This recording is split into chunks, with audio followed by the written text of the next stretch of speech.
What's up, everyone? Welcome back. We just saw Collegiate Connoisseurs come this close to taking a map off of 6 Karma, but unfortunately, those brothers can't attack. Now it's me and John taking you through the last game of the day, the second game, another elimination game, where we'll have to say goodbye to one of our T2 NA teams.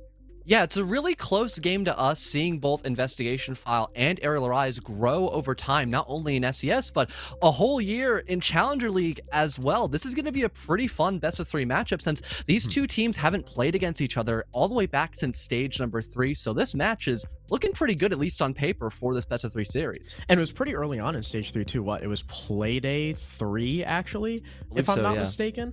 Something interesting too about this match is IF started 0-2, and they went up against some pretty hard teams. You know, they started against Reality TV, who we know are really, really good. They just made SI close calls. You know, there's not much to say about that, even though they did lose to S2, but we're not going to talk about that. I've started 0-2 after losing to Reality TV. They had to play 6 Karma. 6 Karma are the Mexican goats, so IF lost. Meanwhile, Arial Rise pummeled EQV4, and then I don't know what happened. They were like playing with their feet or something against OXG. Their only round win coming off of a Traw 1v3 clutch. So it could have very well have been a 7-0 had those fights gone a different way. And they lost to Arial Rise Academy on Clubhouse in overtime. So Arial Rise, this is their first BO3, not only in SES, but as this core too. And we can look at that core: Freak, Court, Psychosis, Traw, and Slothy. Technically, if we want to be specific, core, there's only 2 of them. Freak and Courts are the only remaining members from that original Arial Rise roster that competed in Challenger League. Psychosis, Traw, and Slothy, all new additions. And in terms of general storyline here for Arial Rise, improvement-wise, we haven't seen much of that in their best-of-1 series. Again, they stomped Eclectic. OXG, they really struggled with dealing with just that general, suffocation style of play that OXG went for on their attacking half. You would see just default positions held. You'd had Foxan, main Balk. You've got Sweater on Highway. Then the rest of the attacking side is focused more on a library over clear. So when you deal with that first initial roamer by top Mez, there's several different angles you can work for to eliminate that person. That would end up being Freak. So even if he found 1 or 2 kills, they would eventually get rid of that first thorn on their side, and the rest of that team would just continue to synergize and pick apart those couple of lurkers that were still isolated. And all of a sudden, you go from a 5-on-3 that looked pretty good favoring Arial Rise to then the script being completely flipped, and then OXG having all the control in the world. And although we didn't get to see much of that Clubhouse game, since, you know, we had server issues that day, was actually in play for the best-of-1, it was still a very back-and-forth match on Clubhouse, and at least from my perspective, it didn't really seem like Arial Rise were fully in the lead once against Arial ACAD. Yeah, it was a really tough game for them, but if there's one player that has been a standout for this roster, if we want to focus on the positives, it's been Freak. He's been on this team for quite a while, I think switching off of Nocturnes, and ever since then, he's been with this squad. 1.03 rating, but he's 24-24. He's even on the KD and negative on the entry. So, you know, although Freak has been a decently consistent player for the Arial Rise roster, I mean, he's the 2nd highest rated after Traw, I feel there's still more to be had. This is not Freak's best. Freak has been a top contender in Challenger League multiple stages over, and seeing him not only even on KD, but negative on entry means there's some problem either with his play or with his backbone in getting those entries. I think it definitely has to be the backbone as well. Again, I mentioned during the OXG game, they would do a really good job of isolating those initial roamers. Freak was normally one of them on the Oryx, and it didn't feel like he had an inkling of help from anybody, whether it be someone playing an info operator to shot call for him, know what engagements that he would need to take to be successful on that roam, or just having someone to back him up and play for a trade. So sure, you might die on that entry, but you're not giving away any map control or any kind of man advantage for your opponents. If we see better cohesion by Arial Rise, then maybe they could give a proper fight against Investigation File, who rely heavily on info and picking apart those solo players that are currently in the map. And speaking of Investigation File, they've had a much smaller but more recent roster change than Arial Rise. Rather than replacing 3, they've had 2. Arrow came into the squad at the beginning of SCS, taking the place of Vivid, who has moved to a coaching role. And more recently, Fish has departed, and Fens has been slotted in. And it's almost like a one-for-one on roles. Fens is that hard-hitting entry, that guy who's just going to walk in, usually with someone like CZ or Inrio. And Fens didn't do terribly either. In the best of 3 up against Lycus, not only is his first game with Investigation File a best of 3, it was also an elimination match. So there was a lot of pressure on him to perform and make sure that he was filling Fish's shoes adequately. And I would say he did. You know, for a first game, only going -2 across 2 maps. I mean, the first map, not great, but dropping 13 on the second one and having a bounce back, I think that speaks to how good Fens is. I mean, he was, I think, like teaming with Nyx on Riz Academy for a reason. We've had a lot of people have had their eye on Fens for a little bit, and I have to say he's impressed so far. But someone who's even more impressive, John, on IF, I mean, we got to address him. We can't talk about IF without highlighting the Frenchie, CZ. And we've already looked at Freak, so let's compare them side by side. As Verme's beautiful, wondrous graphic shows. And when we compare the two, I would consider like primary, maybe secondary entries, just 2 entry players on either squad, CZ blows Freak out of the water in every category. That's what that little glowy effect is behind the stats. I mean, a 1.29 rating for CZ compared to a 1.03. He's plus 18. He's plus 3 on entry, better cost, better survival rate as an entry player, surviving in a third of the rounds played. That's incredible. And especially for someone who not only plays entry, but sometimes you'll see CZ on like a secondary or tertiary hard breach role, like especially like an ace. That survivability is oh so important. You'll see CZ also on like Wamai or a roof or someone holding like rafters. CZ, I always heard from everyone who used to play against and with CZ, he's a great death spot player. If you sit him in a place where you just have to hold out for as long as possible before you're probably gonna die, he's gonna waste a buttload of time and probably get 1 or 2 picks for his trouble. And it's that ideology for a death spot player as well, as if they end up dying, that's what you expect. It's not a big deal if CZ can calm really well and just be communicative, feeding you that information after he dies. It's still not a horrible spot being in that 4 versus 5, technically speaking, but when that death spot player ends up wasting more time or even gets a kill, now you're in the positive, and it's still dealing with that first initial threat of that Wamai player who still has tons of magnets and a good gun to keep you at bay and allow the rest of your teammates to still be prepared for that final execute denial. And in terms of general stats, again, between Freak and Investigation File, we've seen that improvement benchmark for Investigation File. When CZ was on that Iana for Bank, you were getting a lot of information with those Gemini replicators and the rest of your teammates. That allows you to enter the building properly, secure that first opening gunfight, and as the rest of those roamers try to force themselves back after maybe working a refrag, that's where Fens comes into play. And he is perfectly fit into the mold of Fish to a T by being on that lurking role of the Zero. So he ends up cleaning up the rest of the top floor as well, and they just have a seamless attack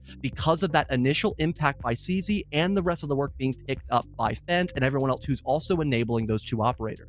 It's really nice to see CZ have a stand-up performance like this as well, because remember the joke was in Challenger League, you know, he was off-stream, CZ was a Terminator, and then on-stream, he'd get the shakes, but he is blowing everyone out of the water right now. So Skyscraper Cafe being our first couple bands, followed by Border Chalet.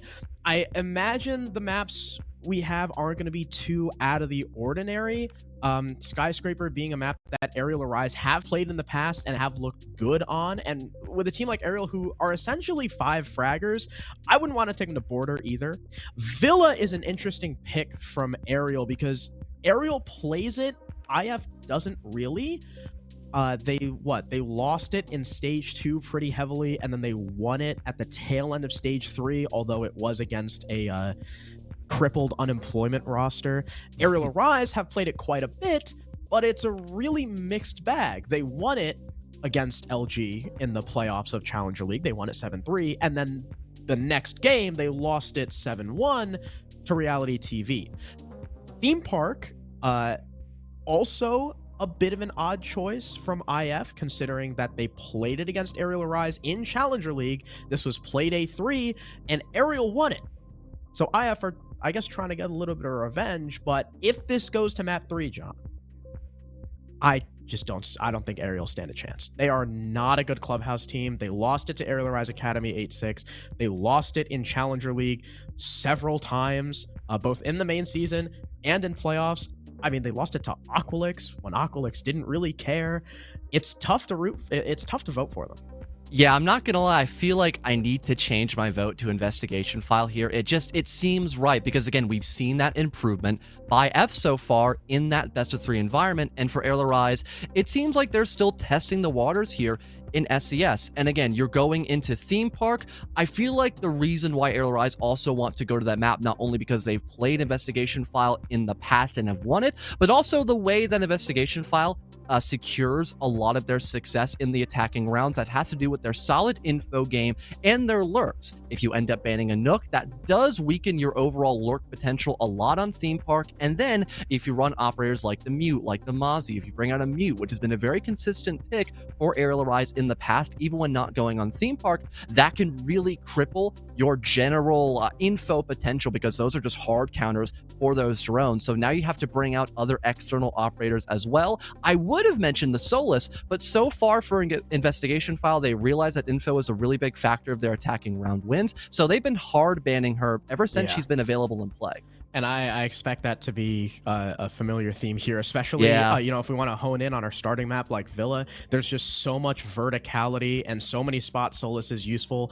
There's already, I feel, not a lot of really, really good drone spots on Villa. Like, it's mainly flat. There's not a lot of real good parkour spots. There's not a lot of clutter that you can sit drones behind. And Solus just makes it even easier to find those drones. You know, especially in a map like Villa where people are going to be all over the map. It's so huge. It's kind of like Bank, where you need to clear all those floors to be comfortable when taking map control.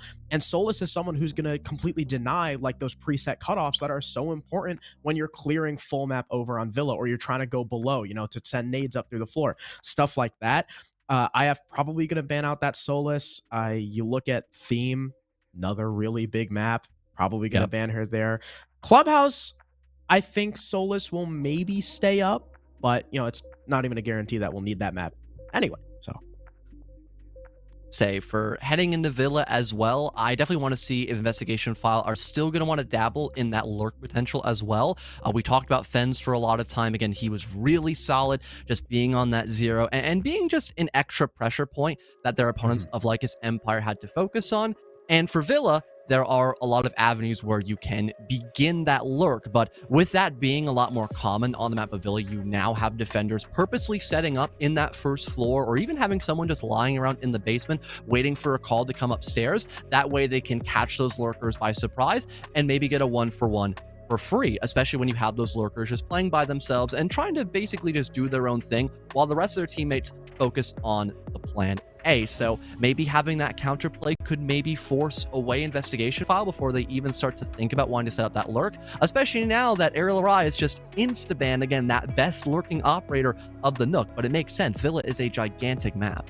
Yeah, and Nook is good almost everywhere. I also think it's counterplay, considering IF always banned that Solus, and Nook is, you know, who Solus perfectly counters, and there's the Solus ban. So now with Solus in the meta, right, you can see Nook when she's on her ability. So she's no longer the perfectly stealthy anti-info op. Solus and Pulse, I guess, technically, are really her only counters. Solus arguably stronger now. Because IF constantly banned that Solus, you're not going to have that counter. You want to take Nook off the board too and be comfortable. So Mira and Solus being our defensive bans, though, mean that, John, on Villa, Valkyrie is still up. Also a pretty good info op. I wouldn't say the exact same as Solus, but if you can keep those black eye cameras available, there are a lot of good options for you just to know where IF are going to start their attack, or just flat out deny them of trying to execute as easily. And go figure, Wimpy gets a cursor bug off the rip, so rehost might be called unless he is able to fix it. But going back into what I was mentioning earlier, the use of Valkyrie can be really effective, especially in, you know, sites like Aviator in games, like Trophy and Saturated, where a lot of the flooring is still soft. So if you have a black eye camera and someone's still playing underneath with Nitro Cell, that could net you a really impactful kill that slows down the rest of investigation file and maybe stops them outright from taking a certain part of the map. If you kill an ace with that C4, that's the vault wall still shut, and that just enables the rest of your anchor game to be a lot stronger. Yeah, I think a good summary of the difference between the info that Solus and Valkyrie gives you is that Solus is very anti-attacker info, whereas Valkyrie is based almost completely around that personnel-based info. But both can be used to fully direct your defenses and adapt. And like you said, Valkyrie, I think a little bit better maybe for those C4 kills, better for active info on where people are pushing, whereas, you know, Solus is based more on the anti-info side of things. And what was interesting, though, is Valkyrie's not being played immediately by the defensive Arial. They're sticking more with what they know. I mean, it's something that we've talked to some of these teams about, you know, oh, hey, Mira's still left up. Hey, Valkyrie, even Azami is left up. These are really powerful operators. Why aren't you guys bringing them? And people will answer with just, well, we had a plan. Like, we didn't expect this operator to be up, but we have a plan for our defenses. We know what we want to run. We don't want to screw it up. Even if the operator is really powerful, we don't want to mess with our comp. That could be what's going through the minds of Arial right now. Plus, I think Valkyrie is a little bit better on the other two sites than AVG. She's good everywhere, but I think she finds a little bit more use on the other sites because 9 times out of 10, the plant on AVG is like one of two defaults, where there's much more variation with the other sites. You get it pretty much behind the vault door, and then maybe sometimes you want to go into the bomb chassis. You're still over by the map's part, or then behind the bar is good too if you want to go for more of a bar style attack. But those have really gone the way of Dodo now because a lot of people just like master overclears at this point. Nothing much has really changed for quite some time, Harrison. Did you say the way of the Dodo? Yeah, they've basically gone extinct. Extinct? Yeah. Okay. Yep. That was interesting. I've never heard the way of the Dodo before. I have. You're welcome. That was cool. But you're definitely right. Like, bar pushes now are so few and far between. It's like the only time you're ever gonna see someone taking into bar is like a lurk.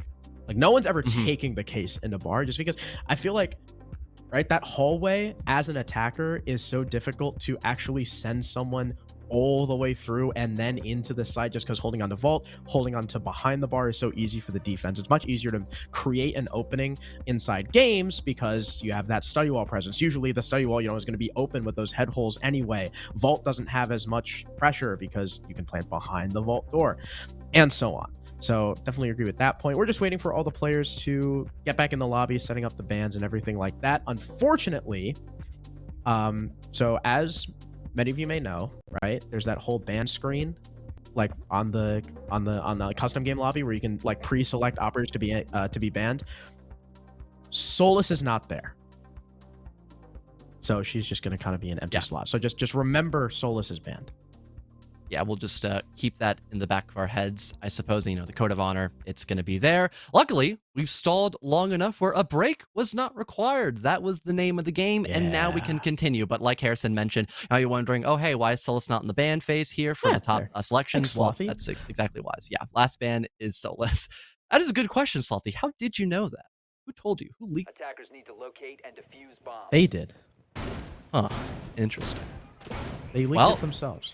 Yeah, at least they remembered, and if chat remembered as well, this is the bomb site where we had started out here for Arial Arise. You had mentioned the lack of a Valkyrie for that primary info, but you do still have a lot of good options for info. You've got Quartz with that bulletproof camera, and his primary gadget of the Banshees can be really good sound audio for the rest of Arial Arise if they are in a general vicinity. And I mentioned earlier, Arial Arise, they bring out Mute quite religiously, so I'm not too shocked that Tra is insta-locking that operator here, as not only can you provide a lot of good wall denial for places like the vault single, maybe some of the triple walls, depending on how often you want to bring out those mute jammers for just the reinforcements, but it also can suppress a lot of that info denial, which is probably what that jammer is used for inside of the bathtub, because again, a lot of people like to do those master over clears, and they have to really commit to that map control in order to break a mute jammer placed in that manner.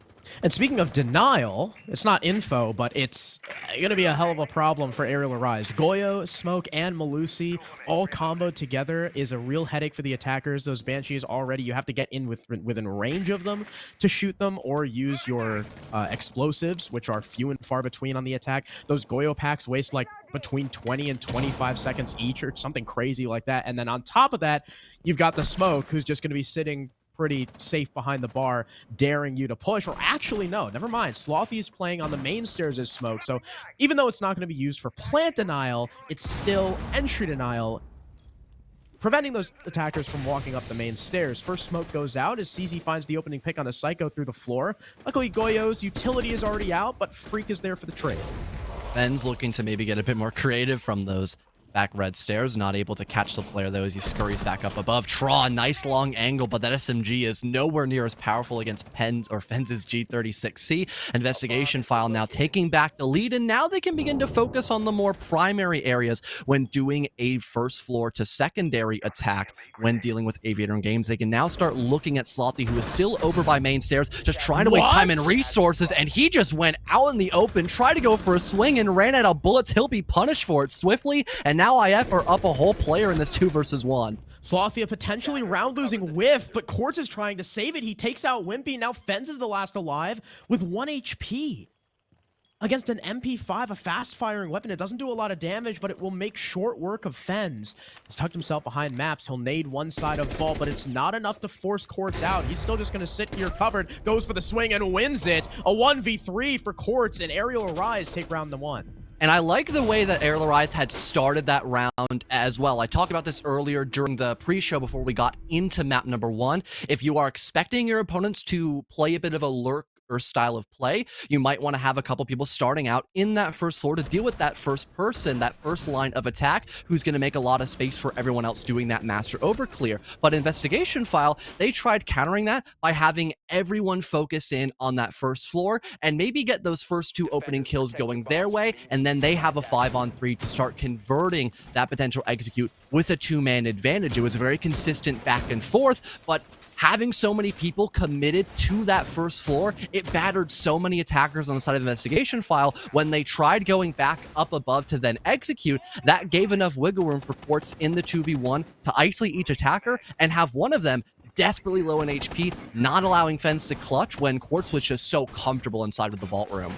I really thought Slothy's whiff there was gonna lose the round, but I think it was also down to a bit of poor timing from Wimpy pushing the site by himself, when I think maybe he should have waited for Fenz. The attack could have recollected itself, maybe have Wimpy bait out that Iana, because I think if Fenz has more HP, he probably wins that fight, but 1 HP against a fast-firing weapon, tough to win it in the 1v1, especially when Quartz knows exactly where you are. So a huge first round clutch. That is definitely the way you want to open up if you're Arial Arise. Hopefully when they go back to ABG, they won't need a clutch to win it. But until then, we'll be on Trophy. Castle and Azami both rearing their heads. A Pulse to boot, who will probably be lurking downstairs. Remains to be seen whether or not IF are going to task themselves with clearing said Pulse, because if they don't, we all know how dangerous stepping in a master can be with how much C4 potential there is on this map. Freak and Tra are going to be trying to work those kills downstairs. Might try to focus, like you mentioned, getting some of that master control before overcommitting to that lurk in the middle floor, and seems like it's worked out so far. Slothy has been injured, and Psycho might be forced up a bit closer towards that master side, but before a second nade is tossed towards him, he'll end up falling back, not confirming any kind of opening kill just yet for Investigation File. And I believe the way that that injure was found was just having Inro playing this angle on that Asher rappel, but luckily with the cardiac sensor close by, they can still detect that Inro hasn't fallen too far away, but it's a bit of info game between both sides as the drone completely detects where that pulse is playing at. CZ creeping up the basement floor finds himself that opener, and Slothy, sure, he finds a trade, but Investigation File, they're slowly collapsing in. That was a great first pick, and only halfway through the round 2, so IF are making pretty good time. Tra has since backed off, knowing that he can no longer play downstairs with that C4 with no cardiac sensor to assist him. You've lost Fenz, you've lost a really good set of nades, and against an Azami and a Castle, that could be dangerous. A Malusi to boot, bringing BPs, but it's still even man count here, but not until Wimpy falls at the hands of Psychosis.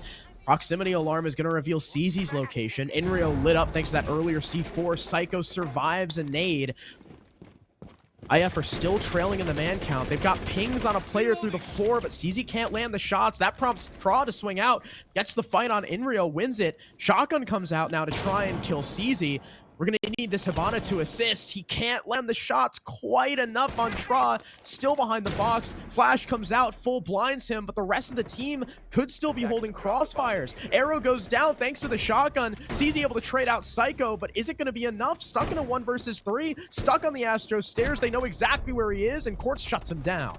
That was great passivity as well by Arial Arise, just waiting for Investigation File to fully commit for that Astro take. They knew there was a guy in Master Bathroom, and they knew there was another one towards the Astro staircase, and you have all these crossfires built up with someone holding that rotation hole all the way back from the bomb chassis of Deer Room, looking into Astro. You've got someone playing by stat, ready to swing the doorway, playing for that mute's contact once Tra gets full blind. Then the Azami swings, just causing more issues for Investigation File when they're already down 2 entire players in that 2 versus 4. That was really well done by Arial Arise, and keeping things calm and collected as well, despite Investigation File eventually realizing there was a heavy emphasis on that roam in the middle floor and getting someone like CZ to open things up with that first gunfight. The rest of Investigation File, though, were a little lacking when doing that master overclear. It costed them too many bodies. So when they try to convert that first floor pressure and people pushing in from master bedroom into more control, they just weren't able to do it. Now Arial Arise are on the verge of taking a perfect site rotation. They'll try to work Dining, bring the Pulse once again, who is just as powerful here as he is on Trophy, this time supported with an additional C4. Slothy now joins the explosive crew. Tra bringing more with the Capcan, who we always like to highlight, has had a massive resurgence in the recent couple metas. We've got Oryx in play too for Freak, who's just going to be, looks like he's just going to be working the horizontal. Inreal already punching open the bathroom. Quartz is going to, or Freak is going to peek him and get destroyed. Inreal maybe having info. I don't know, based on that peek, but either way, it'll cost Freak his life, and then a lack of info will cost Inrio his. Oh, how poetic as well, the IQ dying to the Capcan trap, almost a hard counter to having such a sneaky gadget in play, and that does also allow the Capcan of Trot to retake control of Living Room. He breaks a drone and then begins to fall back a bit closer towards his teammates, as he does not want to fall the same way that Freak did, being so isolated, very susceptible to that 1v1. Tra will instead just retreat and just kind of make up, being able to find that refrag, and as well Tra across the map. I believe it was actually Slothy No instead with that SMG-11, so used to seeing Tra on the mute, it kind of caught me off guard, but now that both CZ and Inrio are dead, that's going to slow down Investigation a whole lot, as they don't have any vertical and they have a whole less set of grenades as well.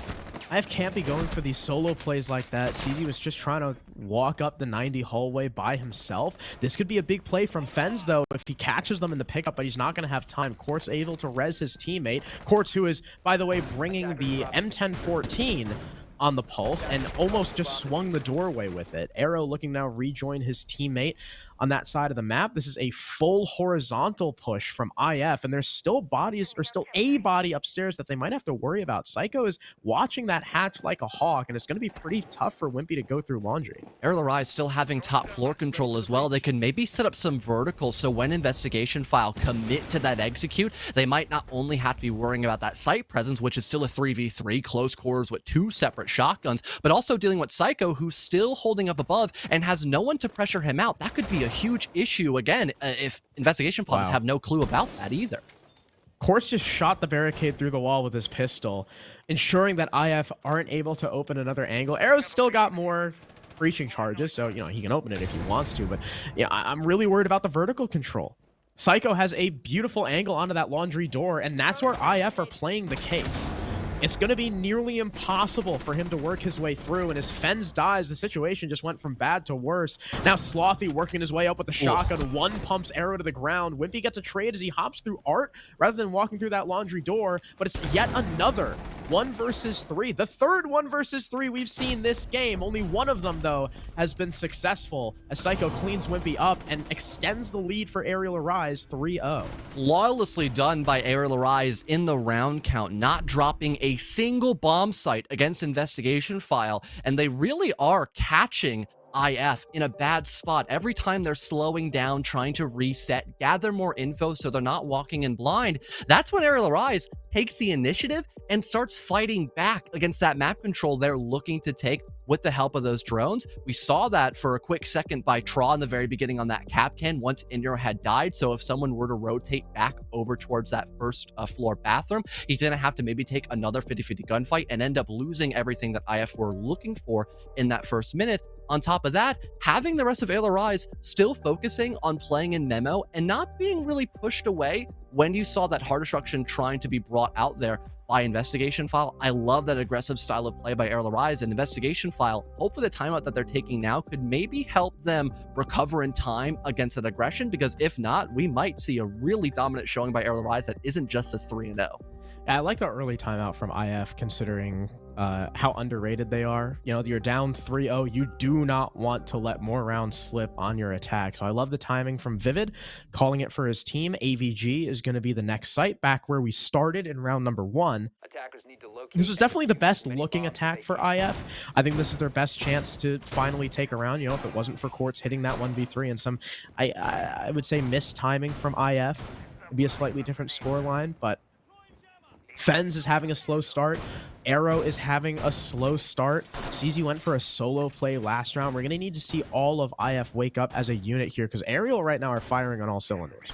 Fun fact for Investigation File, when they do receive that 0-3 scoreline, they will end up taking a timeout. We saw that in both their best of ones against 6 Karma on Chalet and Real TV on Bang, and that would end up leading them to a 2-1 split, which sure, on paper, a 2-1 split in and of itself is not bad, but when you take that timeout, you need to win all 3 rounds, keep things fairly even on a default map, such as Villa, as if you have Arial Rise continuing to fire on all cylinders, not only in the rest of this first half, but also moving into their second half on the attack. You could be in some really rough waters, and just having such a bad start in the first half, that could be more than enough to just tip the tide in the favor of Arial Rise and have them win in a scoreline such as 7-5, for example. So 3-round wins would need to be fought back most likely by F to keep things good heading into their second half.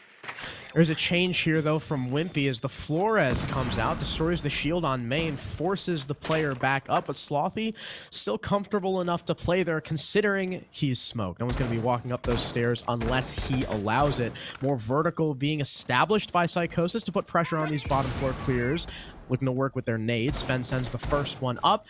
It finds no one. 3 more now remaining for IF. Psycho, the only real possible target, I would say, for these nades, but he is on a constant move, and he's going to be really tough to pin down. Second nade goes out. Sorry, rather the third nade from the attack goes out, and it only succeeds in what I would consider chip damage. I don't even think it broke the shield. I might be incorrect about that, but still, when you have a Flores, that's not what you're really looking for. You're not trying to break that shield. And yeah, no, the map's table, it's still strong as ever. There's Freak with that opener as well, still playing by red stairs, so it's still just 1 grenade left for Investigation File, and they're about to use it in these next couple of seconds, and once again, it just falls on deaf ears, falls on vacant positions. As Arial Rise, they still have all 5 players alive and well, and they are perfectly aware as to how IF are looking to attack in this next minute 20. Inrio at least gets the equalizer, but you can see IF were attempting to storm up the main stairs. They were slightly delayed. They'll finally make their way up. Another 1-for-1 as Tra gets his pick before he dies. Now an even 3 versus 3. Arrow with Case has now ascended those main stairs, but CZ hits the floor. Freak coming up red, wreaking havoc on this attack. There's a whole minute left to play with, and now another equalizer. Arrow gets lit up thanks to the frost peeking in. Psycho gets 1. Can he land the second? Arrow's looking the wrong way, thinking he could try and rotate, but he did not have time. Psycho clutches the round for his team, and Arial are flawless through 4. And I'd have to say a major factor for Investigation File losing that round was just the lack of a proper grenade presence there. Sure, they had 4, and they were able to deploy all of them, but they accomplished nothing. And it's shocking to say that, because with Investigation File being so solid with their info work, you would think they would, wait for someone to start bringing some drones a bit closer towards that bomb site, and then maybe utilize those grenades again to start fishing for kills or creating space. But when you're still actively looking to take that first floor, you can't even use those grenades to make space if you're just, throwing them all on the floor above you that you haven't even been able to get up to from either red stairs or main stairs, because Arial Rise are still holding those 2 positions. So when not only can you make little to no space with those grenades, but also not find any kills to reset positions for Arial Rise, it's basically like you didn't bring grenades at all, and ended up just coming down to, again, 50-50 gunfights that Arial Rise just had the upper hand in barely, hence giving them another round win and still keeping them flawless in this first half. Fens dying over towards the red stairs did not bode well either. I mean, Arial Rise had a double extension. You had Freak on the top, Draw on the bottom. And I mean, if you have solid control of main stairs, you don't really need that red pinch. I mean, you know, it's nice to have, but if the defenders are hard holding it like that, and you have, or you're confident you can take that main stairs, then I would say just don't go for it. Arial Rise had 2 bodies. There's no way you're coming out alive. So IF looking to go for, looks like a master direct with probably some below presence. CZ setting up for that downstairs extension. Castle barricades once again being played, though there's no Azami this time for Arial. Freak is downstairs with the pulse. Arial Rise were able to clear him out pretty well. You know, it took a minute and a half, and they got him, I would say, for free before the trade started coming in. But from what I'm seeing with the silhouettes, it doesn't look like they're too concerned with the pulse, at least for now. Say, it did take them towards the second half of the action phase to really get the ball rolling on that bottom floor clear, so I can't really fault IF for not wanting to take that initiative just yet, since it worked out for them last time, but it only worked out to kill Freak. We haven't seen a lot of isolation here by Arial Rise. It hasn't really fallen on deaf ears for them. So if you have someone like Traw still playing close by, he's going to find that trade. So sure, you might lose your cardiac sensor, but you haven't lost any of that control over by Kitchener Dining. So for Investigation File, they can't just have one person pushing in by themselves. And luckily, Fens was there to be that first point of contact. So CZ instantly trades onto Freak, but now he's going to fall back because it's the exact same story for Arial Rise. And now CZ is just basically in a bar of HP, and that's it. At the very least, there's wide open holes in that master wall, and the castle barricades have been opened, so it's dangerous for Arial Rise to try and rotate through. Inrio outskills Traw with a claymore, but CZ hits the floor thanks to Psycho, now pushing in through that brick doorway. Inrio gets one tapped off the face of the earth by Quartz. The flash will enable the res here from Wimpy on the balcony. Arrow still kind of stuck in this bathroom doorway, daring Psycho to rotate out, but knowing he's stuck, the nade comes in. That's a good bit of team play there from CZ. 50 seconds remaining now, but Ariel still hold firm onto Astro, and Arrow and CZ are low. And luckily, exactly, that HP differential, that could be the make or break here for Arial Rise. Investigation File, they do have a lot of info, so they are expecting how Arial Rise are looking to defend in these last 30 seconds, but I don't believe anyone's tried to rotate around to create that extra proponent of actual pressure. They're just all pushing in from the master side, and that's causing huge problems for Investigation File. They needed someone there with CZ peeking into that breach. Arrow will finally get over there only after his teammate has died. Someone's holding onto the cross. It looks like Slothy has an angle in through Astro's split, but he'll miss the crucial shots on Arrow. There's no finisher, but Arrow peeks in over the bomb chassis. Slothy domes him. Now Wimpy's alone. He takes the close fight and wins it, but pistol out. Court starts to run away. He knows he can play the time. 4 seconds left. Wimpy might be stuck on this case. And there it is, but Quartz is going to let the plant go down, but yeah, there's no chance there.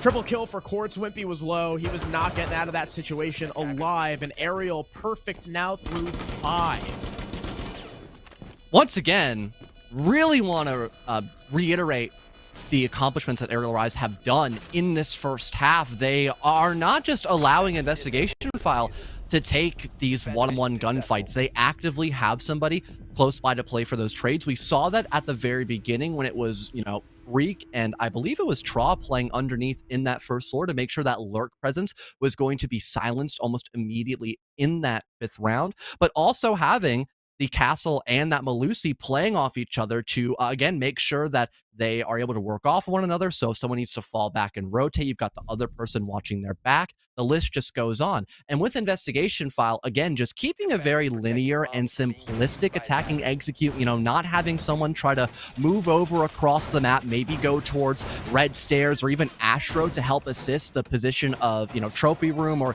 even deal with that person who's still behind the desk. That just allows both Arial Rise defenders to look at the triple wall and just start holding down M1. And with 2 of your players who are at red HP, they are just asking to die when pushing in such a vulnerable position. Once again, granting Arial Rise a very safe 1 versus 1, with time still definitely in their side. I think something we can point to that may be a massive part of Arial Rise's success is Quartz, right? In their 7-1 win against EQV4, what was Quartz doing? He was 10-2, and everyone else was kind of right there with him. Freak was right behind him, 7-4. Everyone else on the team had 6 kills. In their loss, Quartz was 1-8. In their loss against Arial, that was against OXG. In their loss against Arial Rise Academy, Quartz was 10-10, which doesn't seem terrible. But remember, that was a 14-kill game. Or 14-round game, rather. I misspoke, my bad. But now, we have Quartz leading the charge 7-1. And look, Freak's right behind him, 5-5. Psycho is popping off, 5-3. Everyone on the roster is even at worse. And IF are kind of struggling to get started. Yes, Easy's positive. Fens, your entry. The guys who's supposed to be in there with Inrio and CZ getting the kills is 1-5. Arrow, who is on support, but the days of, donutting supports is long gone. You no longer have an excuse. He's 0-5 playing Ace and Hiban. This cannot be happening, and especially against an Arial Rise roster that's firing on all cylinders, IF is going to have to wake up as a unit, or they don't stand a chance going into the second half.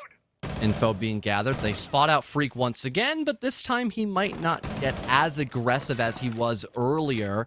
In the last time we saw Dining Room, he's got the hatch to fall back on, but he is still looking to maybe net 1 or 2 kills before retreating. There's Inyer with the opener on a Slothy. Freak now full white from that flash grenade, allowing CZ to step in, but he still sprays down one, a good kill on defense, but at least CZ is there to instantly refrag. IF still having that man advantage and are now able to get control of at least half of that first floor, and if they want to, they could go up above and create some vertical angles with the help of that skeleton key and sledgehammer, but there is still Psychosis to worry about. But Inrio, he's got his number, and that's a clean kill needed for investigation file.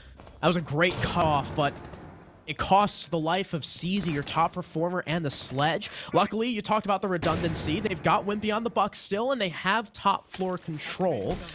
But he's more preoccupied with Memo and supporting Arrow coming through. Quartz, though, walks into Laundry, destroys Inreal, but he's low HP in a 1 versus 2. Sees the gun barrel of Wimpy, but can't land the headshot. C4 comes out, now goes for a Hail Mary, but Arrow's already in his face. And IF, on the final round of the half, take their first point. And even then, it still looked pretty winnable for Arial Rise, especially after Inrio had fallen inside of Laundry, and you still had that Memo attack being built up with the help of those Selma charges deployed to create more angles of pressure for Arial, or against Arial Rise. Pardon, it was done by investigation file, my mistake. But still finding 1 round win, that's good and all, but it's just that single victory. And again, I talked about the overwhelming issues that IF had when transitioning into their second half without a timeout and already being down at a pretty stable disadvantage. That was in a 2-1 split after taking a timeout. Now that has been cut in half.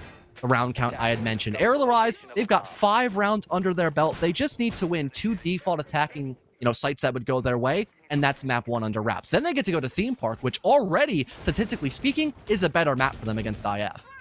Not only that, but Arial Rise also still have their timeout. So if things get a little bit too hairy, they can press that pause button, stunt the momentum of IF, and typically you're supposed to win the round after your timeout.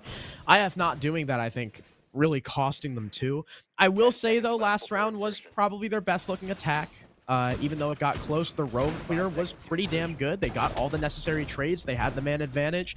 And even though Inrio died walking into Laundry, it still made space. It still distracted Quartz, forced Quartz into Laundry to go get that kill, and isolated the last site player. So all in all, still a controlled round from IF, I would consider it. We'll see if they can do better on the defense. We'll see if this is where Arrow and Fens start really contributing. Even though, and I do have to say, even though Fens hasn't been doing much killing, he has been traded out quite a few times, last round being the most recent example. It looks like they've got pings on CZ, and yeah, Freak is just going to walk around the corner, dome the Valkyrie, and take out one of only 2 C4s, and again, the top fragger for IF. And unlike on the attacking half, there isn't anyone to back up CZ to play for that trade. CZ and Fens are playing really close to one another to make sure it could, at the very least, become a 4 versus 4 worst case scenario. But CZ was just on a deep roam by himself out in the open, just asking to be shot. So now Arial Rise, they just get a kill for free, and they double down on that. Traw connects a 1-for-1 against Fens, and now Arial Rise, they're just in the bomb site with a huge man advantage. A good play by Quartz, and now they can maybe go for a plant if they want to. Depends on where Slothy is, because he's the man with the case. He's right inside a pantry, so he makes his way in. Wimpy's on for 2 now.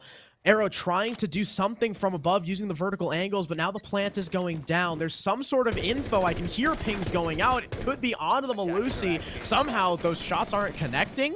Even though it looked like Quartz was shooting him, that was a little bit weird. But now the red ping comes out. They call out that CZ is backed all the way off towards Pantry. Slothy loses his fight. Wimpy's going huge, but he'll get shut down only good for 3. Arrow's got to clutch up the 1v2 post plant. Psycho's sitting inside Memo right behind the pillar, and he'll finish the round. Arial Arise take the very first attack and are up 5 rounds now on map point. Starting off just by picking apart the solo defenders there on the side of Investigation File, you had that opening kill found by Freak onto CZ, again, one of the main fraggers so far in map number 1 of Villa, and the same thing is repeated on defense. I believe Traw was able to scope him out on a lurk with the Ash pick. Yes. So good job at finding out where the Legion was as well and getting another 50-50 gunfight going your way. Now you've got that 4 versus 3 built up, as I believe there was at least one trade found by Investigation File eventually. But Arial Arise, their info game being top notch, they figured, you know what, we know there's at least only 1 or 2 defenders on site left. Let's just hit it and hope for the best. And everyone is on the same page. You had people pushing in from China, that being Quartz to find a huge kill close towards Tetris. And then you've got the rest of Arial Arise as well, pushing in from Pantry so they can set up that plant, but they don't become complacent as well, Harrison. Once they found out Investigation File still had info and vertical, they knew that could be a huge challenge, so they move away from that active info Investigation File was gathering, so that vertical player cannot do his job of stopping the plant. That was a great adjustment there mid-round by Arial Arise to really guarantee they secure map points so fast on Villa. Yeah, it's going to be really, really tough for IF to try and make a comeback here. Down 6-1. We almost never see it. Wimpy is now on Valkyrie rather than CZ. He and Fens, tasked with holding down Study. Quartz gets the lead-off kill. Arrow, who was by Master? I think maybe peeking the Master window into the Ruin spawn. Yeah, I would have to assume that's where he got killed, considering where Quartz is at. And I was right. So Arrow goes for a risky play, a spawn peek, but it's a common one. Quartz reads into it. Yeah, good catch there by Priyong, just to reassure us as to what we had expected to go down. Arial Arise definitely looking pretty good standing-wise after finding yet another opening pick to go their way. CZ, the first line of defense, racks up 1, and now 2 separate kills. Just playing in Library. Good denial of that main doorway entrance, but it's not the worst thing overall for Arial Arise. You know, sure, they're down 2 players, but they still can make enough space over into Study to enter the building and maybe start forcing back some of those roamers that were stacked up over by AV, over towards 90. Wimpy already begins to move closer towards Red, but all 4 defenders in really close proximity. As long as they can just play for numbers here in this 4v3, they could definitely slow down or maybe shut down Arial Arise completely with this. Well, I like that pre-play C4. I think he's got to have info on that. Also, is it just me or did CZ make that look like the easiest double kill you've ever seen? He made it look pretty clean. They had no clue he was there. That was actually incredible. I think they did. Yeah, I was they were looking right at him. Yeah, yeah, and Traw would have known like after the kill. Yeah, CZ is just that guy. But is it enough to take down Quartz, who's currently 11-2? The C4, though, does away with Slothy at the very least, so IF will extend their man advantage to 2 men. Even though Wimpy is lit up, he'll probably play more around the back lines, allow people like Fens and CZ to stand in the direct line of fire as Quartz tries to make his way through Bourne. You can tell they're not operating off of very much info. Slothy and Quartz's drones already somewhere on the map, probably relegated to flank watch duty, so they don't have info for sight. Up against a shield, up against a Legion, up against these crossfires. That is a dangerous proposition, to say the least. And with only 45 seconds left, the clock is ticking. They're going to have to make a move. Psycho steps up to the plate. Fens will dome him after he steps in a goo mine, and that leaves Quartz alone. The gas canisters now answering the call, shoving the sledge out, and CZ lands his 3rd kill with a beautiful headshot, giving IF their 2nd point. Saying at least for Investigation File, they didn't end up, another beautiful shot by the Jaeger as well.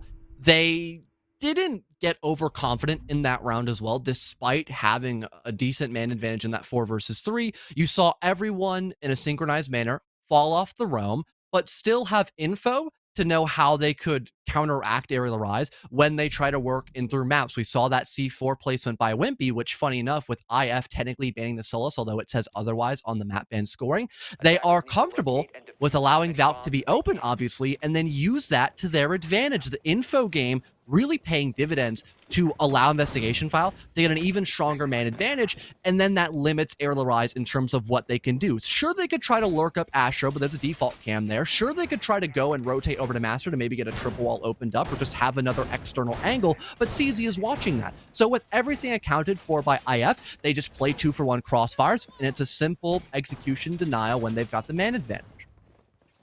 Now we go on to AVG. So we know they can defend Trophy, but John, even if they win this round, we go back to Dining, which did not look good at all. So just remember, even if IF win this round, they are definitely not out of the woods just yet. Far from it, my friend.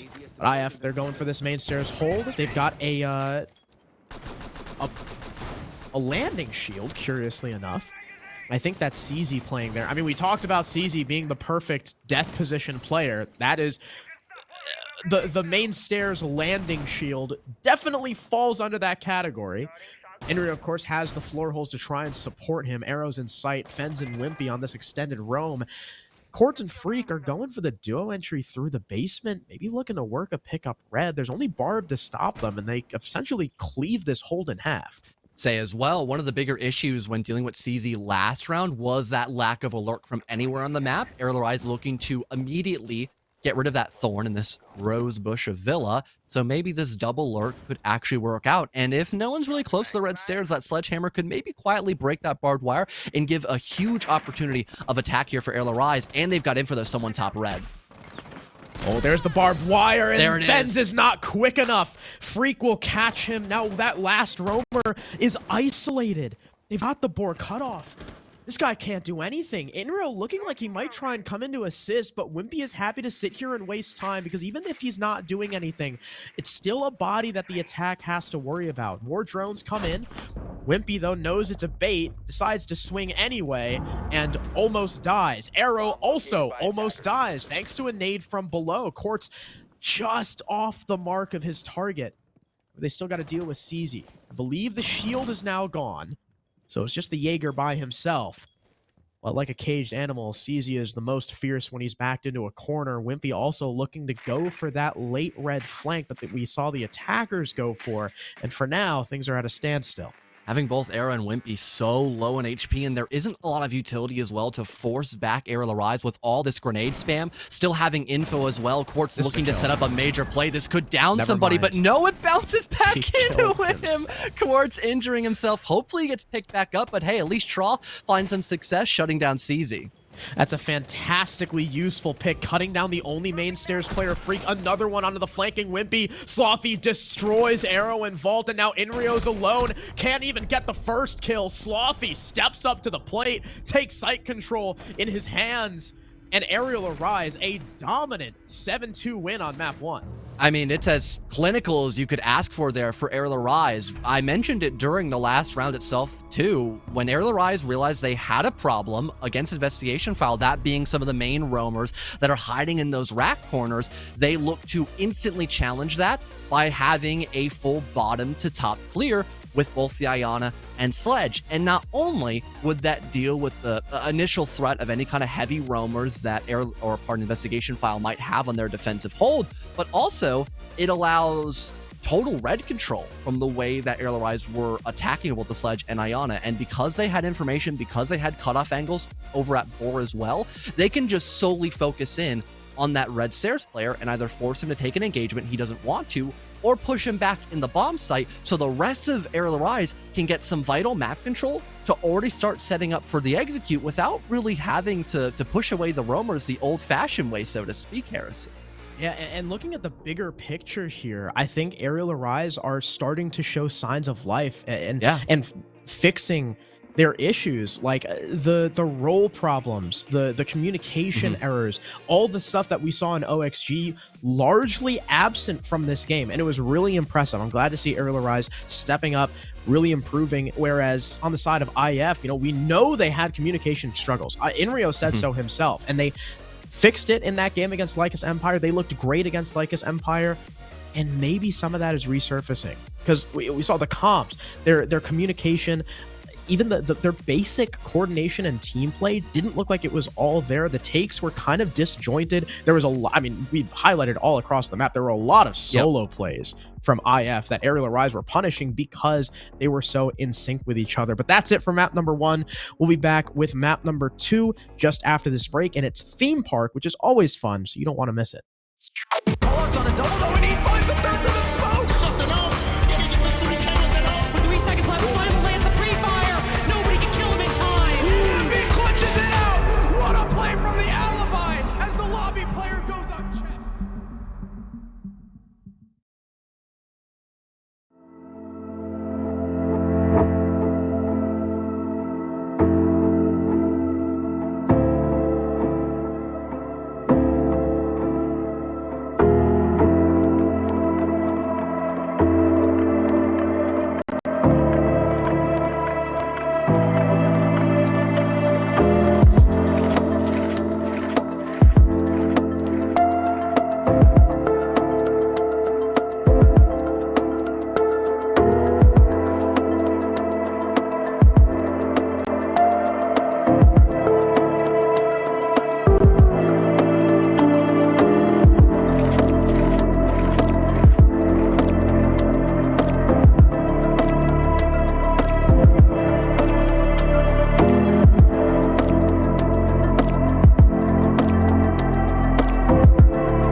Call-outs on a double, though, and he finds a third through the smoke. It's just an ult.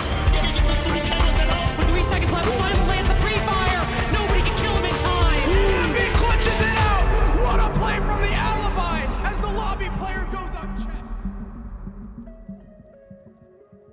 Welcome back. If you missed the last map, well, you're in luck. We've got the replays here for you. It was a 7-2 win for Arial Arise. In summation, Arial Arise fixing a lot of their issues. IF, maybe some regression.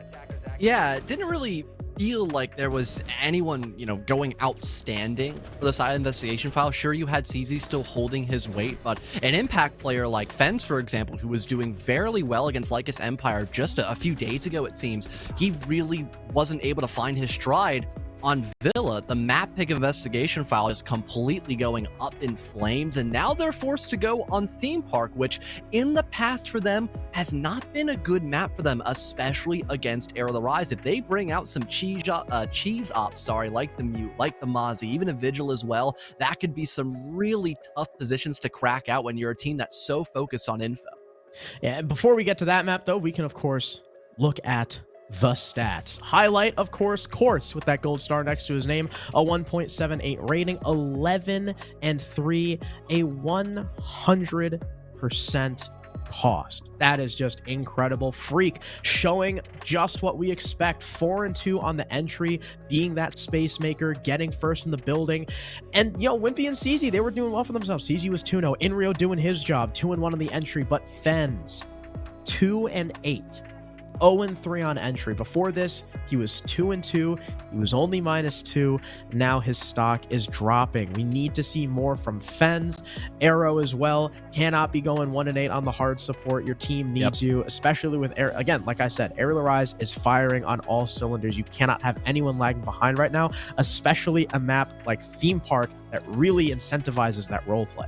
And I think as well, the 2 times that Freak lost the entry, he just got traded by Trot, so it did not matter that he died. It literally made no difference to Arial Arise. They were expecting, one lurker looking to maybe cause a bit of trouble for them. So once they figured that out, they just stacked up 2 people, and simple arithmetic, 2 was better than 1. So you'd still have Arial Arise winning a lot of those engagements trade-wise, and then they would still take a lot of round wins off of that as well, because all of that value you're putting into that single player to force back the rest of Arial Arise. They're not able to do that, so they still fire on all cylinders. And again, for Theme Park, you have a lot of those lurk plays that are sometimes a make or break. So with Arial Arise already denying that one major style of play, on Villa, it seems like they can replicate that easily on Theme Park.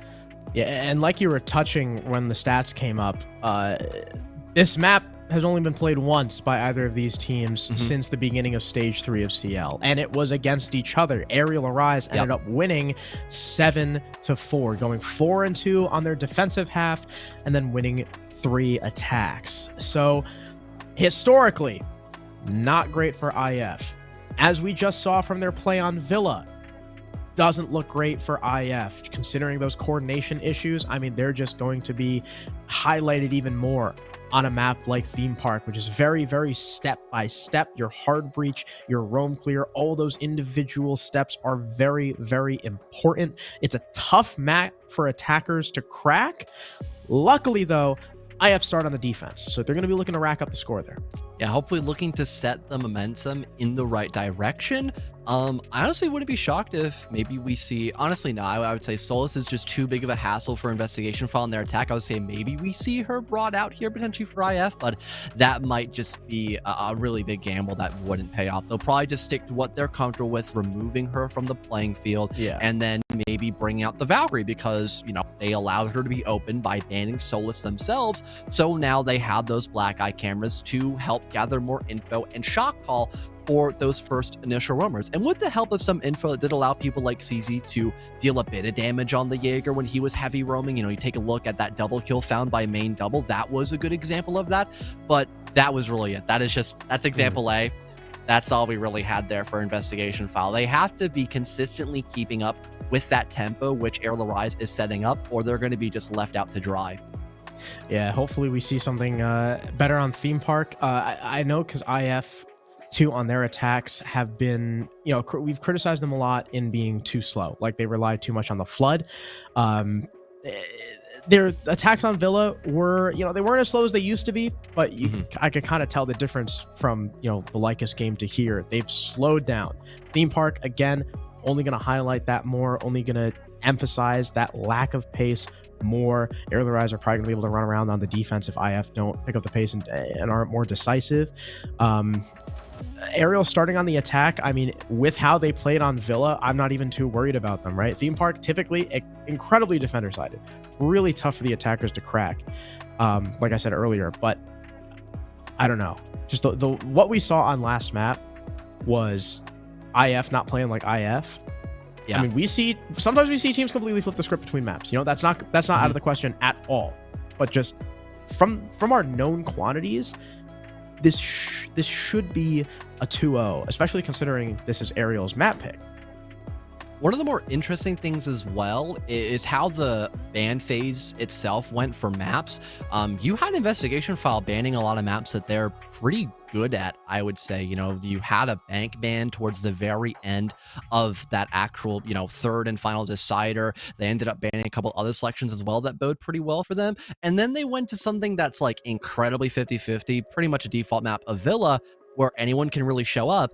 And, you know, if we're going to go back to, you know, Challenger League talk here, Arial Arise, they went to Villa in desperation during one of the regular stages of play for them when they were really on the back foot towards the beginning of, I think it was either stage 3 or 2. They just kept hammering in going Villa and just working out their issues, ironing them out, map after map after map. And finally, they cracked open the egg. They got a map win. They went back to Villa again, and they replicated that. So for them, I'd say it's an even bigger comfort map than IF, especially if you're just showing up on that day. You can say that a lot with equalizer maps. If you're just a team that's more alert and prepared, you're going to win it flat out.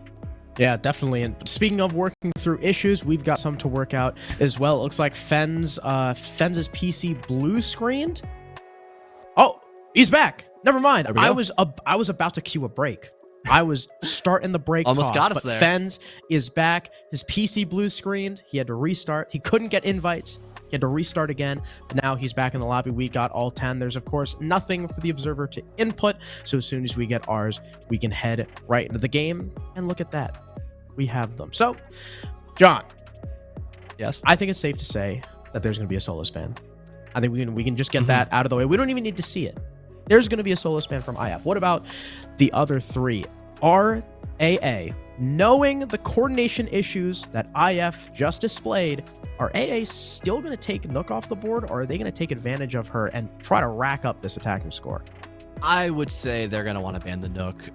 They play a lot of Iana as well, so I could imagine they're not going to want to target ban there. Wow, it's Investigation File to ban Nook? That's interesting, but I did mention this as well. Arial Arise, they were pretty good at their lurk positions without her, so I guess that would maybe want to bolster her up. This is like Nook's best map, but moving out for the rest of the operator bans, you then have a Flores being followed up here by Arial Arise. He is incredibly good at dealing with some of those lighter shield extensions that you see over by Cafe, for example. If there's a zombie available too, Flores is a really good counter to that for the right environment. But now you've got Amira and Jaeger ban? That is a very interesting one. Yeah, don't know what to think of that. IF leaving a Solus up. That's the biggest kicker out of it all. Yeah, not even just the Jaeger ban itself, but leaving Solus open. So first of all, I think we can go back to last map real quick, because AA had the first attacker ban, right? And they banned Nook. So maybe IF were planning on banning Nook anyway, because they're banning the Solus. And Nook, like I said, right? Nook, you just don't want to leave up when there's no Solus on the board. So they were planning on doing the Nook Solus ban, kind of like, you know, the Cade Thatcher that people used to do. But Arial already banned it for them, so they were like, what the heck? Now, maybe they try to play, you know, the reverse card. They ban Nook. So Arial is like, oh, okay. So they're going to ban Solus again. Arial Arise, you know, comfort ban Flores and Mira, and IF are like, gotcha. We're actually taking out Jaeger. They're playing the Solus. So obviously, this is IF's game plan, right? Solus can be very powerful on Theme Park. There's a lot of positions on Theme Park where you can solo lurk or be in a central position to help out your team. The lack of a Jaeger, though, is going to be tough. We know how important Jaeger is for holding, like, Inish, holding, like, B2, holding a bunk extension, holding Cafe, holding a throne extension on a drug lab defense. I mean, holding throne in general, because all those nades are going to get sent over the top of the wall to destroy utility and stuff. That's going to force the Wamai and maybe even the Aruni out as well, who Aruni just having changes to being to 3 armor now, who has seen predominantly less play, I would say, just like Malusi, who was played last map. That was really the only time we started seeing her play, but it's an interesting strategy from IF, but Arial Arise are just going to say, screw it. They're going to try and walk in, and they get crushed. Just obliterated. It's like they were never there.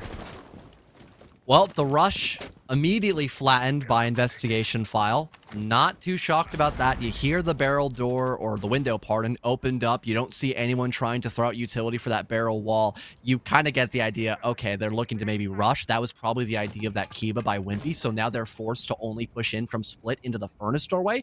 Kind of a good call, last second made by Investigation File to really put the hurt on Arial Rise when they try to actually enter in from split doorway to get that rush going down. Quartz will find one for compensation, but will that net him the round win? Probably not. They've got info where Quartz is playing at, and now he's a little bit lower on HP. But at least for Investigation File, they're utilizing, that Solus off the bat pretty well, and again, utilizing those Kibas as well, just to make sure it's a living nightmare for Investigation File and, or pardon, Arial Rise. And Investigation File, speaking of the devil, they're the ones to finally take round one without a hitch, pretty much. Did you see, was there holes above the barrel wall? Yes. Okay, because I was going to say, that's probably how they heard it. It was probably like, better okay, sound one hopped propagation, in. yeah. Yeah, I wonder if Wimpy was like, okay, one hopped in. Up, two hopped in. Okay, three hopped in. Like, they're rushing. That was probably what he heard. And then, just leave it to CZ and Inrio holding the long angle as what was that, Legion and Mute to kill all 5 players, actually, Attackers need to locate at the end of it. So, failed rush. I'm sure IF aren't too bummed about it. You go for the play. Doesn't work, you don't do it again. Whatever, go back to your normal pushes the next time you have to attack the site. IF now going on to Bunk and Daycare, bringing that Aruni Wamai combo I was just talking about, now with the absence of the Jaeger. Solus still in play from Fens. An interesting one, though, is IF now bringing out the Bandit. Knowing Thatcher is up, it means Cade's going to be a little bit less useful. Even though Arial Rise aren't bringing Set Thatcher, of course, there's no way for IF to know it. Now they're going to have that opportunity to Bandit trick this Bunk wall, and up against Zero Hard Breach might end up being a waste of an op pick. I believe Arial Rise realized the futility of wanting to, deal with that Bandit trick when they only had maybe one set of pocket EMPs at most for Slothy, and both, lures being completely indestructible to grenades. Wimpy is very safe to Bandit trick, or in general just bring out all of his batteries. So Arial Rise may be looking to have a lurk applied last second just to cause some extra chaos and not focus about that hard destruction. Not a horrible idea. And also probably just get enough utility to burn away that deployable shield by Cafe. You've got 2 sets of grenades. You got some stuns by Slothy once again. So you can burn away those magnets and the Surya gates with relative ease, especially since that Jaeger is completely taken off the board by IF, funny enough. It might end up biting them in the rear, at least for this round. Well, mine just came out right after the stun, too. I thought maybe it was going to be able to catch the nade, but they do their due diligence. They make sure they stun in once again, just to make sure Arrow can't sit safely behind that shield, and he is cleared off of the Cafe double door. Only a minute down, too. So, decently expeditious from Arial Rise to start to take that Cafe control, but there's still a lot of work to do. Slothy's still on the roof holding that case. Still don't really know exactly where the entire push is going to be focused, considering they've only cleared Cafe. There's a guy on the roof and there's a guy downstairs, but Quartz, armed with the sledgehammer and the nades, looking to find some vertical play.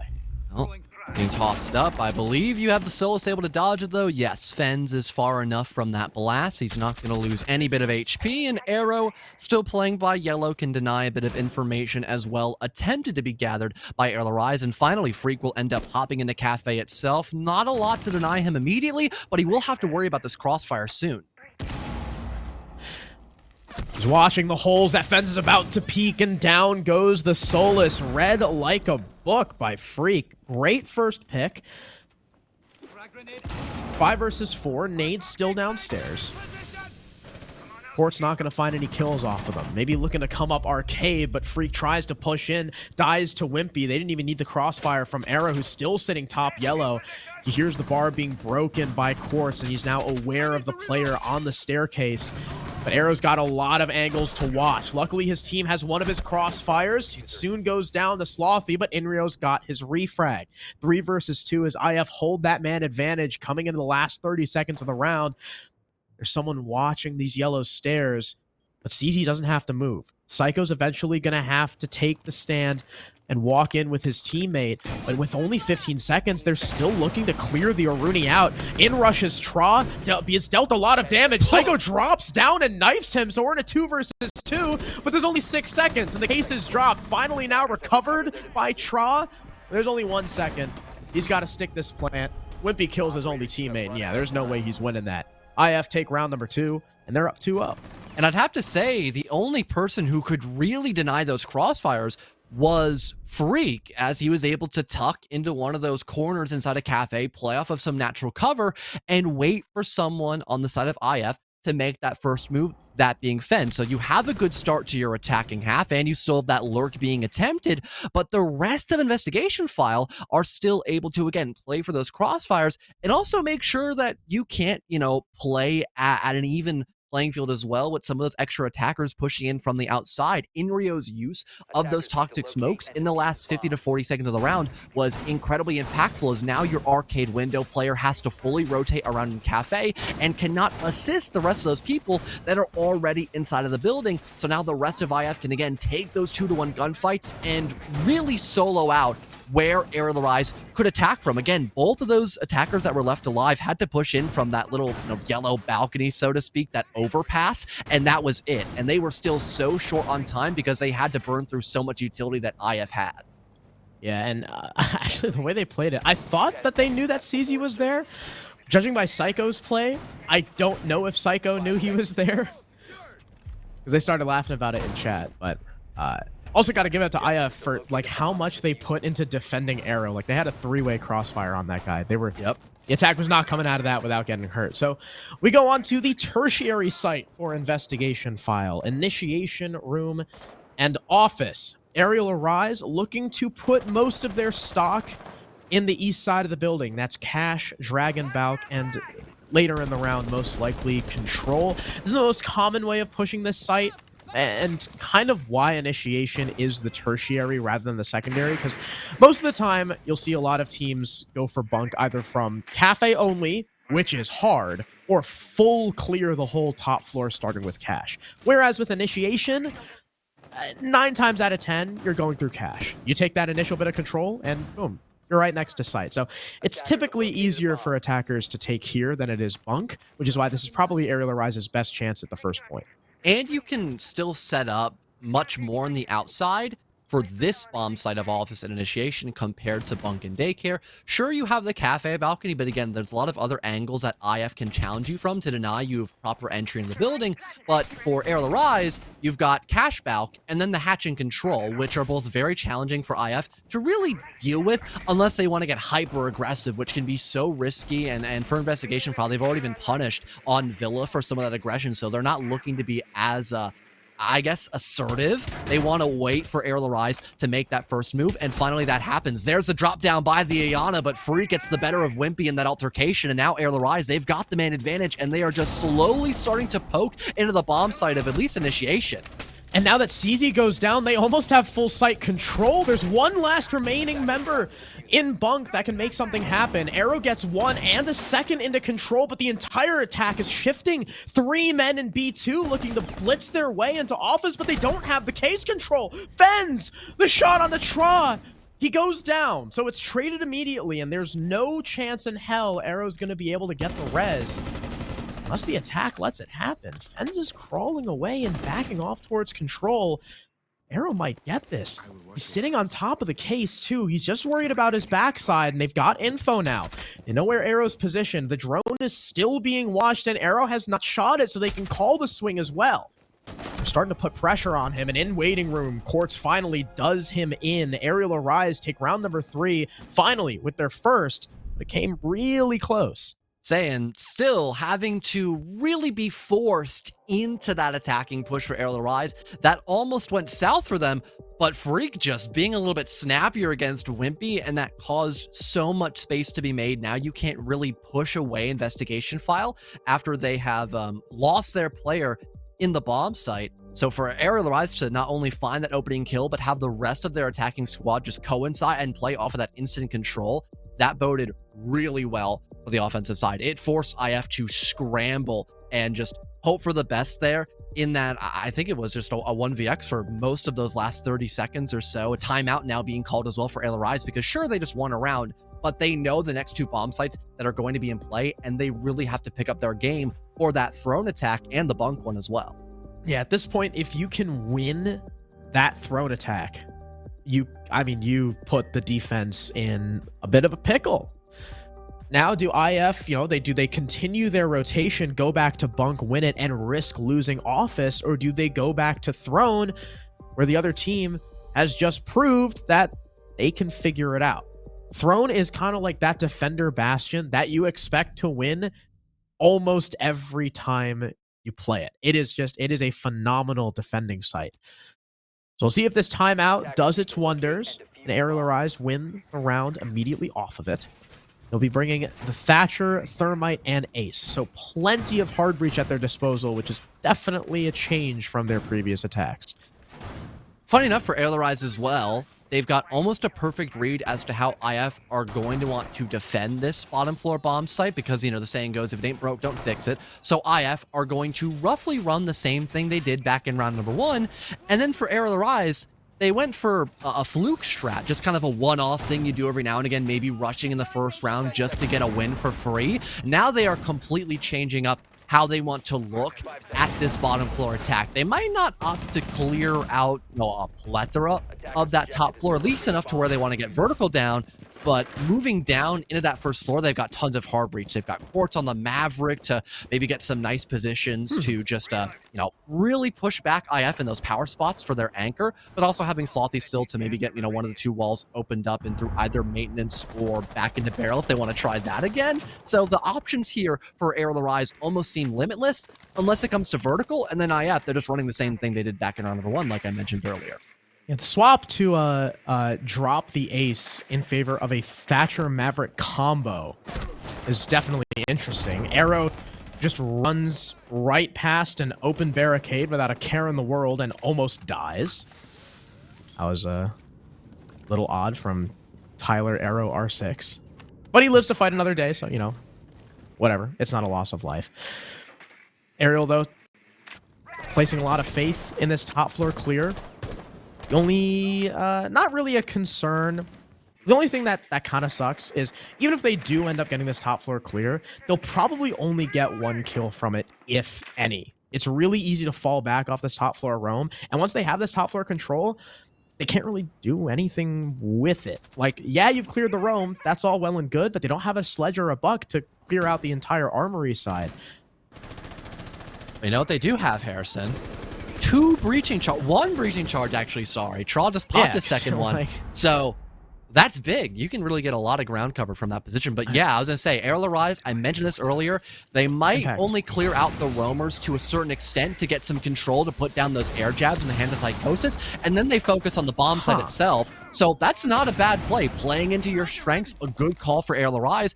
And now it's forcing IF to scramble and maybe just try to get off of this roam extension completely. Psychosis catches Fens off guard, and now they've got the man advantage looking into this execute. Wimpy low HP, but still gets the drop on Quartz, peeking through the mav hole. So now your barrels player. The attacker holding the crossfire dies. You're isolated on one breach. Freak is going to try and crouch walk his way in, but Arrow is holding a beautiful angle. Dusts the Iana before he can make any headway and open anything in the site. More Kiba barriers going out to stall the attack. This is a great one. On the Dragon doorway, it's halting try. You can tell he does not want to push into it. Yazami is still sitting safe.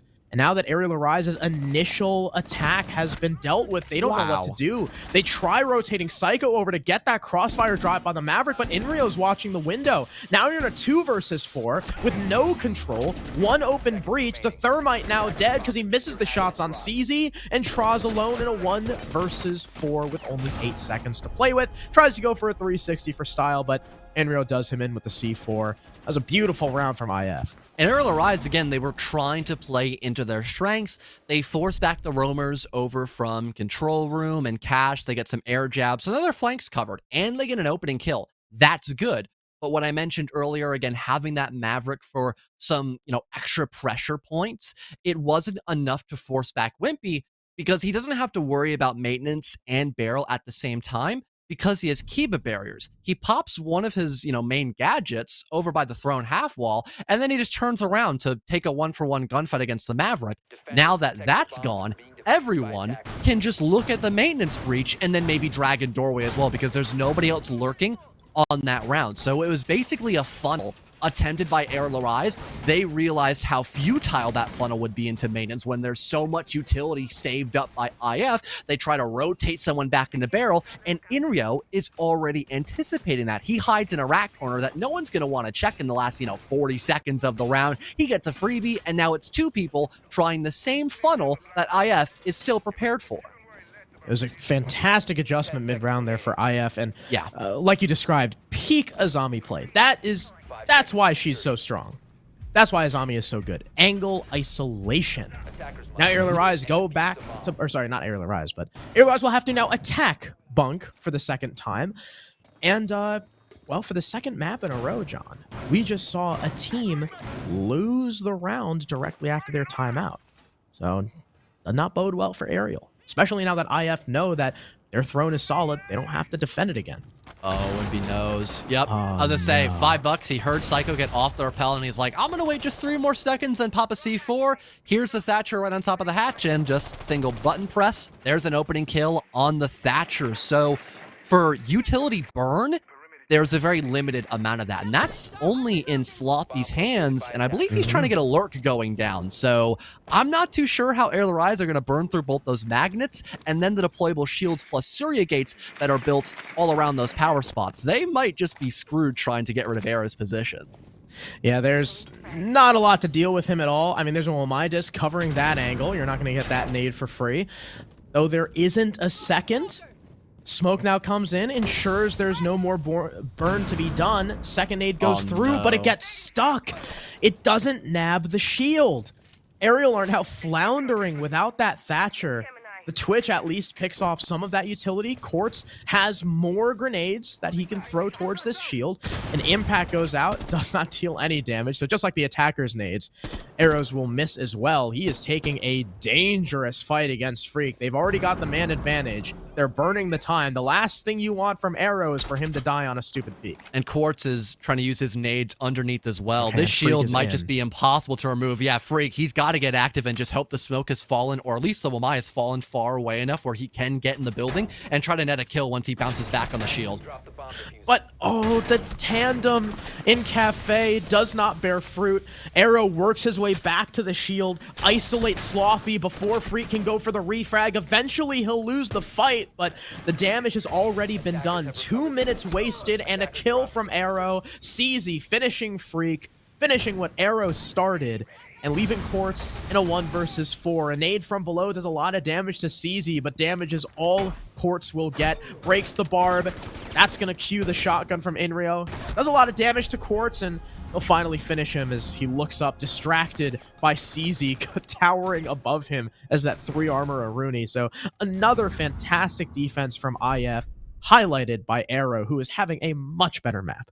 And even with the shield still being up and available, I don't think that was necessarily the problem that Arial Rise had. It was just the lack of utility they had after trying to clear out the shield itself, and also just, I guess, the ineffectiveness of still setting up in Cafe, and basically Cafe alone. Quartz was still really focusing in on trying to get that vertical to work for him. Then it took him forever to rotate back to the bottom of Arcade Stairs. So it's just that Cafe pressure point that investigation file has already dealt with in the past. So it's the same crossfires, it's the same first point of contact that IF has already crushed in the past, but now they've got a man advantage, and they don't have to worry about any grenade spam that might be pushing them away. That way, Arial Rise could maybe take some solo gunfights rather than crossfires. So investigation file, they had an even cleaner round because how limited Arial Rise were in that previous round. But I'm not going to count Arial Rise out just yet. They looked fairly strong and competent on this office attack. So a 2-4 split wouldn't be horrible for them, but they'd really have to up the ante after this round moving into their second half. Though, I will bring up the same concern we just had in the past round. They have no stuns against 2 shields, Wamai and Aruni. Yeah, I don't know how well 2 pocket EMPs are going to work when they've got a really limited range of AoE. I mean, they've got 4, I guess. They got 4. They have 2 nades. Sets. They've got 2 nades. They've got 2 breaching rounds from Tra, and they've got the Gone 6 from Dokkaebi. So they have an okay amount, but I feel like stuns just make it so much easier. Like that entire last round could have been mitigated by like maybe one set of stuns. Just whip him at the shield, and there you go, it's clear. But they really want those EMPs. They want the Dokkaebi. I mean, Dokkaebi's strong. Don't get me wrong. It's just like, I don't know. You could be taking anyone else right now. I think just, again, bringing those stuns so it's not the redundancy we've had by Arial Arise. I think that's just the bigger thing to look at, but not the end of the world if you can be in the right place to have the AoE. Is someone walking up Dragon? Magnets. Yeah, I think oh my so. God. There it is. Well, okay, Tra. He just gets active, and there's the opening kill and defense. He had no idea what just hit him. But Arial Arise, once again, like we saw earlier on their office attack back in round number 3, they start out with a really strong opening gunfight win. Only difference is that they don't have sight control along with it. It was just someone playing near top Dragon. 2 EMPs already used from Arial Arise. That will secure the breach opening for them as the ace puts his utility on the wall. CZ has a nice angle and catches Quartz attempting to place the Osa shield and take firm control of Cash. Unfortunately, it will not to be for Arial. 4 versus 4. Minute 10 left on the clock. 3 gas canisters still in pocket from Inrio. Finally, the waiting shield lording over that hallway gets taken out, but you've still got to deal with CZ on the long angle. Tra does so immaculately. What a shot. Tra has been, so far, a highlight for this team, getting these openings, but they haven't been able to capitalize on it yet. Arial Arise might still look to at least just have a flank watch. That's a good call. Wimpy was definitely trying to potentially taunt that later in this round, but he'll just keep strong in case someone ends up pushing back through control. Arial Arise really looking to confirm. I would assume to maybe a site plan over by Office, but I could be proven wrong. Arial Arise still a little undecisive. I think they're waiting not only for that lurk player across the map, but just seeing what opportunities they could find in both bomb sites to get an opener. This as well, opening hard breach, making the initiation player more exposed. Arrow gets one on Freak. Inrio another, though. A follow-up here, leaving Arial Arise in a 2 versus 3 with 12 seconds left. Slothy's got the angles to play with. Is he going to win the fight? Wimpy turns his back. Arrow now looking for the trade, but he'll skate away. Inrio on the other side, though, holding it down. Now gets traded out by Slothy, but the time is so low, and Arrow tucked in the corner, playing the round perfectly, wins it off time, and IF take a 5-1 half. And Arial Arise just not able to, again, find that opportunity to get into either bomb site. It looked like they wanted to heavily commit into going towards the office side of things. They had Talon shields being attempted to be placed there, and they had the back walls opened up as well, but then they had to completely change their main destination of office, then go back to initiation room, where again, that lurk player who's been shut down, he can't, make any space to kill those people over by the bunk side. He can't be over by the yellow hall, slowly working into waiting room for a cutoff angle. So you're just funneling in from the control room, which is a really nasty place to get yourself out of into the bomb site. And with investigation file understanding that, they just wait for Arial Arise to commit to that execute and then just play for time. That was so graceful by Arrow, so patient by him as well, just to play the timer there. If I were him, I'm not gonna lie, I probably would have just swung and played for a 1-for-1. That might have gave Arial Arise a 2-4 split, but that was really good patience by him. IF already with a different philosophy concerning their attack, bringing the burn in the pocket of the Lion, although he might be running EMPs too. That's, not out of the question at all. But Inrio's at least got burn with him on the Zoe, bringing hard breach their first round to attack the upstairs, which was not something we saw from Arial, surprisingly enough. They didn't take any hard breach to attack Bunk, I think, right? Both of the attacks, and one of the thrown attacks, I think. Well, starting out here for Arial Arise, that was some really interesting Kiba placements by Psychosis. I can't quite recall as well, Harrison, but I guess we can just focus on the second half. 1 gone 6, and it's all gone. Pun definitely not intended, surely. I've never heard Harrison crack a joke on broadcast.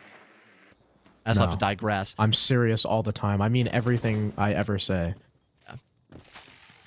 Me when I lie on camera.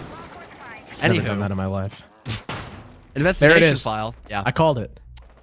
Quick work by them to just instantly pop off that Kiba with the help of the Gone 6. So, Oh! Gone, and but wow. Oh! So, oh no, the martyrdom! Oh, that was not anticipated by Fens, and because he died from Psychosis, the nade in his hand dropped, and then it killed his teammate, a Wimpy. That's a 2-for-1 Psycho was unexpected, and Arial Rise, they might just take the round off of this play. Inrio, sure, he's in the bomb side, but he's the only one left alive, Harrison. He's racked up 2 really nice kills, but he's caught in the reload almost by Quartz. A triple kill now for Inrio. Hold on. Surely he doesn't win this round. All right, hold on. These last 2 guys are kind of stuck in here, too. They have no choice but to work their way through waiting. Inrio's going to drone. Good decision. Trying to figure out where these last guys are. You should know that site is clear. They see him on drone, and they see him get off. Inrio's so low HP, especially against the SMG-11 and the P90, 2 of the highest rate of fires on the defense. It's going to be really tough. He's going to have to be hitting first bullet headshots or hope there's a whiff on the defense. I don't even know where Case was dropped. Where's Case? Probably outside your cafe or... Oh, no, outside. Arrow. Wow. I think Arrow died on the rappel. So, yeah, there's no way Inrio's going to be able to plant. And he had so much time, which is so unfortunate, too. I mean, with a Solus in play, though, probably wasn't going to get it off because you can see where the diffuser's being planted. Once again, they're going to spot him on drone. This is perfect Solus play from Tra. And the impact is going to go out, but it hits the door frame. Not going to kill Inrio just yet, but the time has bled away. He had a minute and a half. Now he's got half a minute. He's going to take this 1v1 against Tra, but Slothy's covering the crossfire. Arial Arise, knowing that Case was dropped outside, played that 2v1 perfectly. That was the main reason why I thought potentially Solus could still be banned by investigation file. Seems like that problem is going to rear its head once again. We can once again watch the hilarious grenade kill by Fens onto his teammate of Wimpy, unfortunately. That was pretty great. It was... Again, it was a valiant effort by Inrio, but he just had so much against him. He's basically just trapped in a death box with no real way of forcing Arial Rise to take a gunfight. That's going to favor Inrio when he is on such little HP and doesn't have a lot of genuine info. He was looking to drone for a couple seconds, but that gets instantly destroyed. And now his best case scenario was, yeah, just to either with the little time he had to maybe grab the diffuser, but by then, Arial Rise would probably just set back up in the bomb site and still play that 2v1, or try not to walk into a crossfire, maybe get a 1-for-1, but Arial Rise did not allow either one, so at least their defensive half is looking good at the beginning, but they've got to keep it up to really weaken this round advantage IF has on them. Especially being down 5-1, right? If it's a standard 4-2 half, oh, you know, you win your first defense. That's only a 1-round deficit. Yeah, 5-1, very different ball game. You win the first round, you are still down by 3. It's rough. It's rough, John. It really is. But, like you said, Ariel's first defense looked good. He'll drop the Solus in favor of a Thorn, though, on Throne. Interestingly enough, considering how important the upstairs hold can be for a defense, and you want to get rid of every bit of utility possible. But, I mean, they do kind of bait out the IQ pick from Inrio. Now, without the Solus, IQ is a lot less useful. 30 seconds now removed off the timer here for investigation file. They've got info at least of a couple people stuck in the bomb site, and they try to play off it, but there's no one here to help Fens. They just walked into sight, and Slothy was expecting it. He was gun up at the very least and won the 50-50 gunfight. And yet another performance here by Fens that has been the polar opposite of what we saw in that best-of-3 game against Lycus Empire. Yeah, especially because with none of the roamers being pressured at all, if a lion call goes out, you know something's weird. Something weird is going to happen. And it was a really easy read for Slothy. Yeah, like you said, no help for Fens. I don't really know what the play was there for IF. Maybe they thought, they just simply thought that Slothy wouldn't expect it. But he did. Now there's an impact trick set up. It's gonna miss though, and they get the breach for free. Well, at least you have Kiba barriers deployed, so you can kind of reforge the wall a little bit. But now you gotta use it on the wall instead of fortifying back Throne, though. Yeah, that's a so it's bit give of and a take. Yeah, it's a bit of an issue there. CZ does find a trade onto Freak at the very least, so not the worst position altogether for IF. And they know there's still one more roamer, so it's not going to be CZ, tunnel visioned on that vertical. He's going to hunt down this last roamer, and he gets a huge kill off of Psycho as well. Now he can solely focus in on that vertical and maybe help alleviate some of that pressure IF currently faces in this final minute. But there's still one lurker as well they might have to focus on too. They deal with the Kiva barriers, though, and Slothy kind of forced up on the breach, considering, like we said, he had to use his Kivas to re-fortify the breach. He can't use it to fortify back throne, and CZ working the vert, catches Tra unaware. 3 kills now for CZ. Slothy trying to get active and work the man count back in his team's favor. Finds Arrow not looking, but can't finish him off. In the meantime, his only teammate dead across the sights. Flashes come in. He's full blind. He is a dead man walking, as Inrio confirms both the last 2. IF now on mat point, 6-2. We could be seeing back-to-back 7-2s. And a really shocking round win for Investigation File as well. You had Fens just hopped in a bomb site. He died. He just went in the lion's den, no questions asked, and then now he's dead. So you lose out on your Ayana, a pretty huge loss of life. Yeah, it was a little comedic. I gotta at least say that for Rise. Good pickup by Slothy as well. But they couldn't stop the wall from being opened up, whether it was that the impact grenade missed, it wasn't timed quickly enough, whatever it may be, the wall got opened up, like we had both mentioned. Now Throne overall is going to be a little bit weaker with that new angle gathered by the offensive side. And for CZ, he did a really good job of clearing out the entire top floor by himself. He droned out every single position and figured, well, although we're in a 4v4, we still need to get the ball rolling with some of that vertical. I need to start working some of these kills on the top floor to help the rest of my teammates. And with him being able to do his job on the sledge and find every single roamer before they can fall off, that not only gives a man advantage for IF, but it gives them a greater outlook into the bomb site, not just from that horizontal angle from maintenance, but also the vertical that Slothy is now creating. So it really makes a bad concoction there for Rise, and now IF get match point off of that huge play by the sledge. And the info game and info capitalization from IF has been much better this map than it was the previous map. It's almost like the teams have just flipped, although in this case, on this particular map, I think Arial Arise are still playing like okay. They're not downright awful like IF were on Villa. IF are now just showing how good they really are. And this is what happens when you have people with Steezy, fragging out. Steezy's 10-4. I didn't even realize Inrio is 14-3. He was 12-3 starting last round before he got that double kill. And Arrow is having a positive impact. No pun intended. 6-4 on the Therm. So everyone from IF, with the exception of Fens, is now shooting.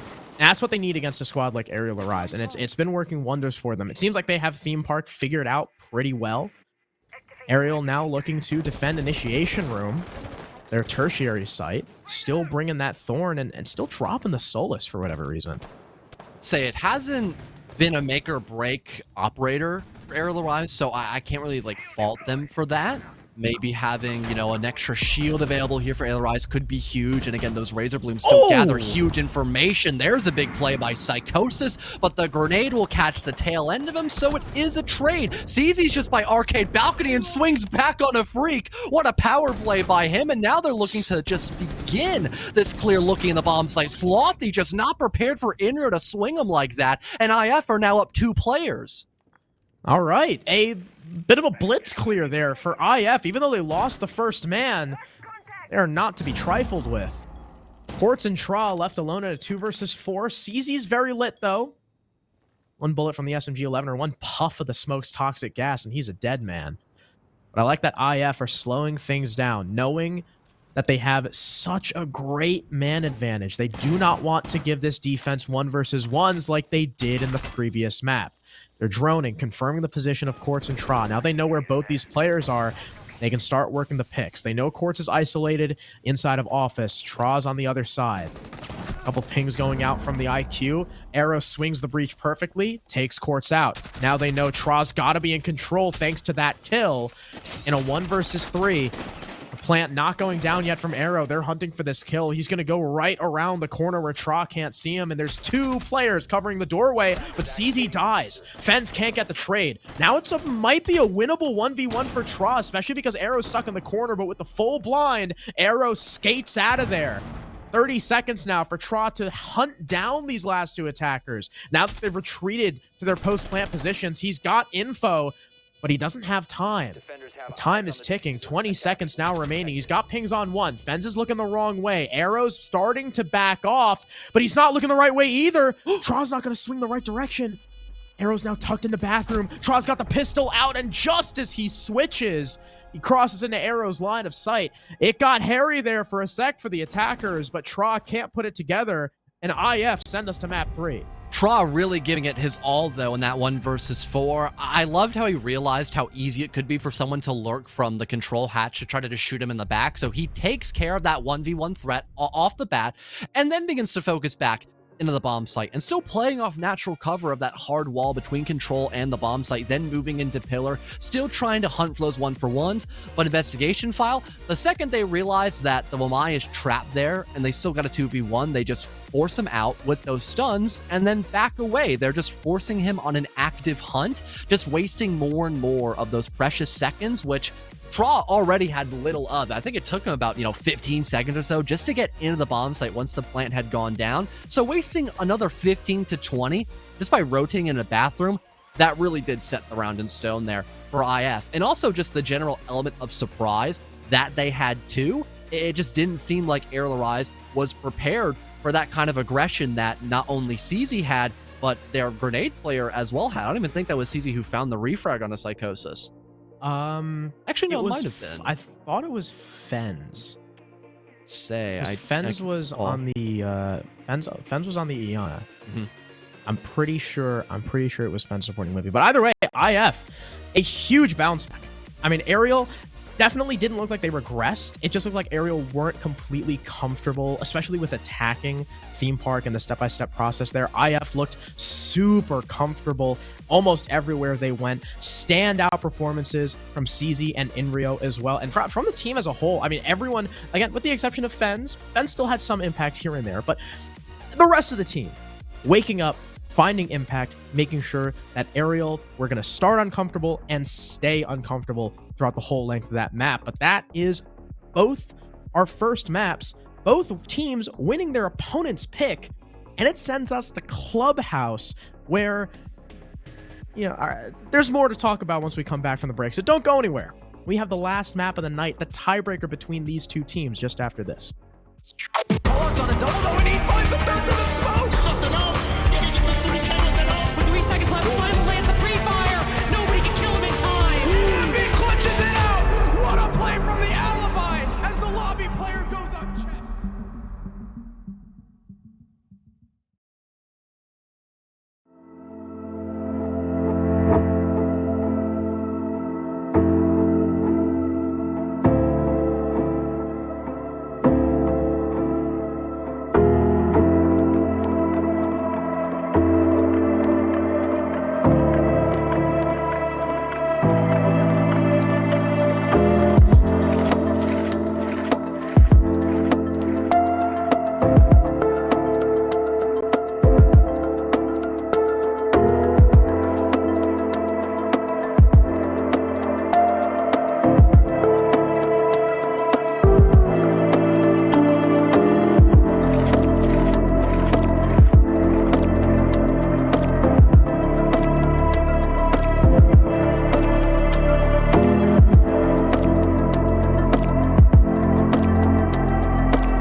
Pollard's on a double though, and he finds the third through the smoke. Just an ult.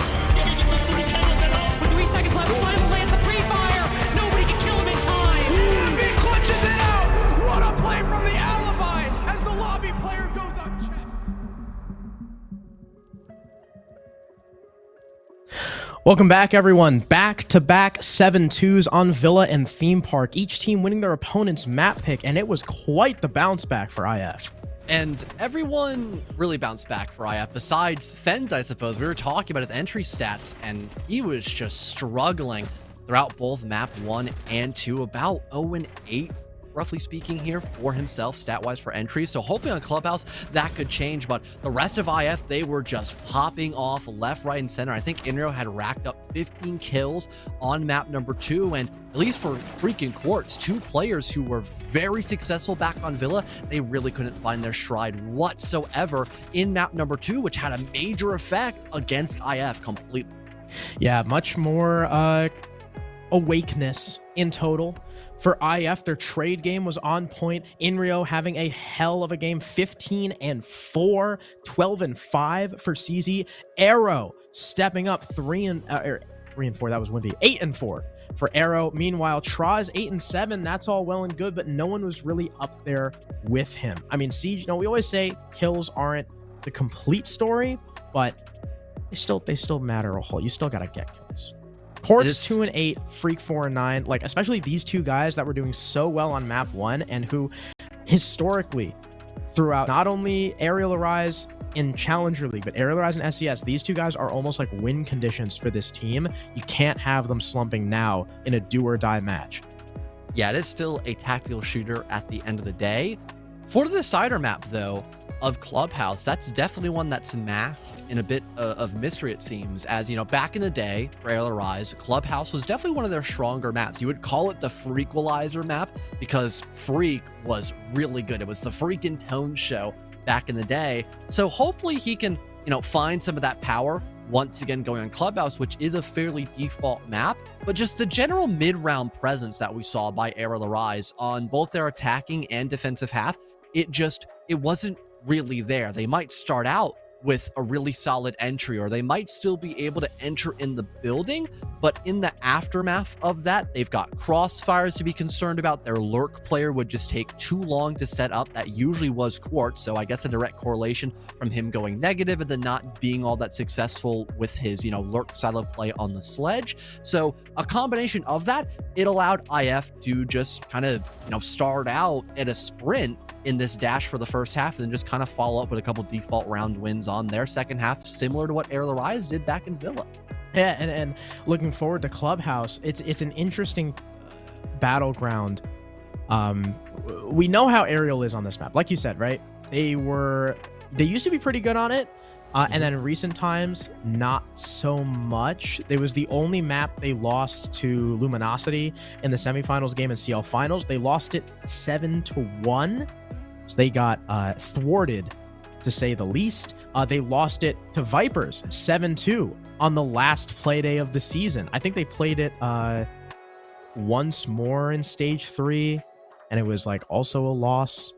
Oh, they lost it to Aqualix. Yeah, first day. 8-6. Oh, that's right. They lost it to almost last place Aqualix. And then you look at IF.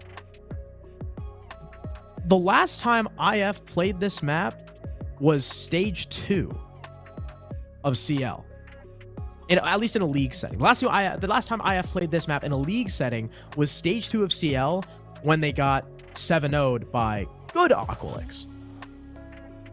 Plus, Arial just lost this map to the Academy team, 8-6.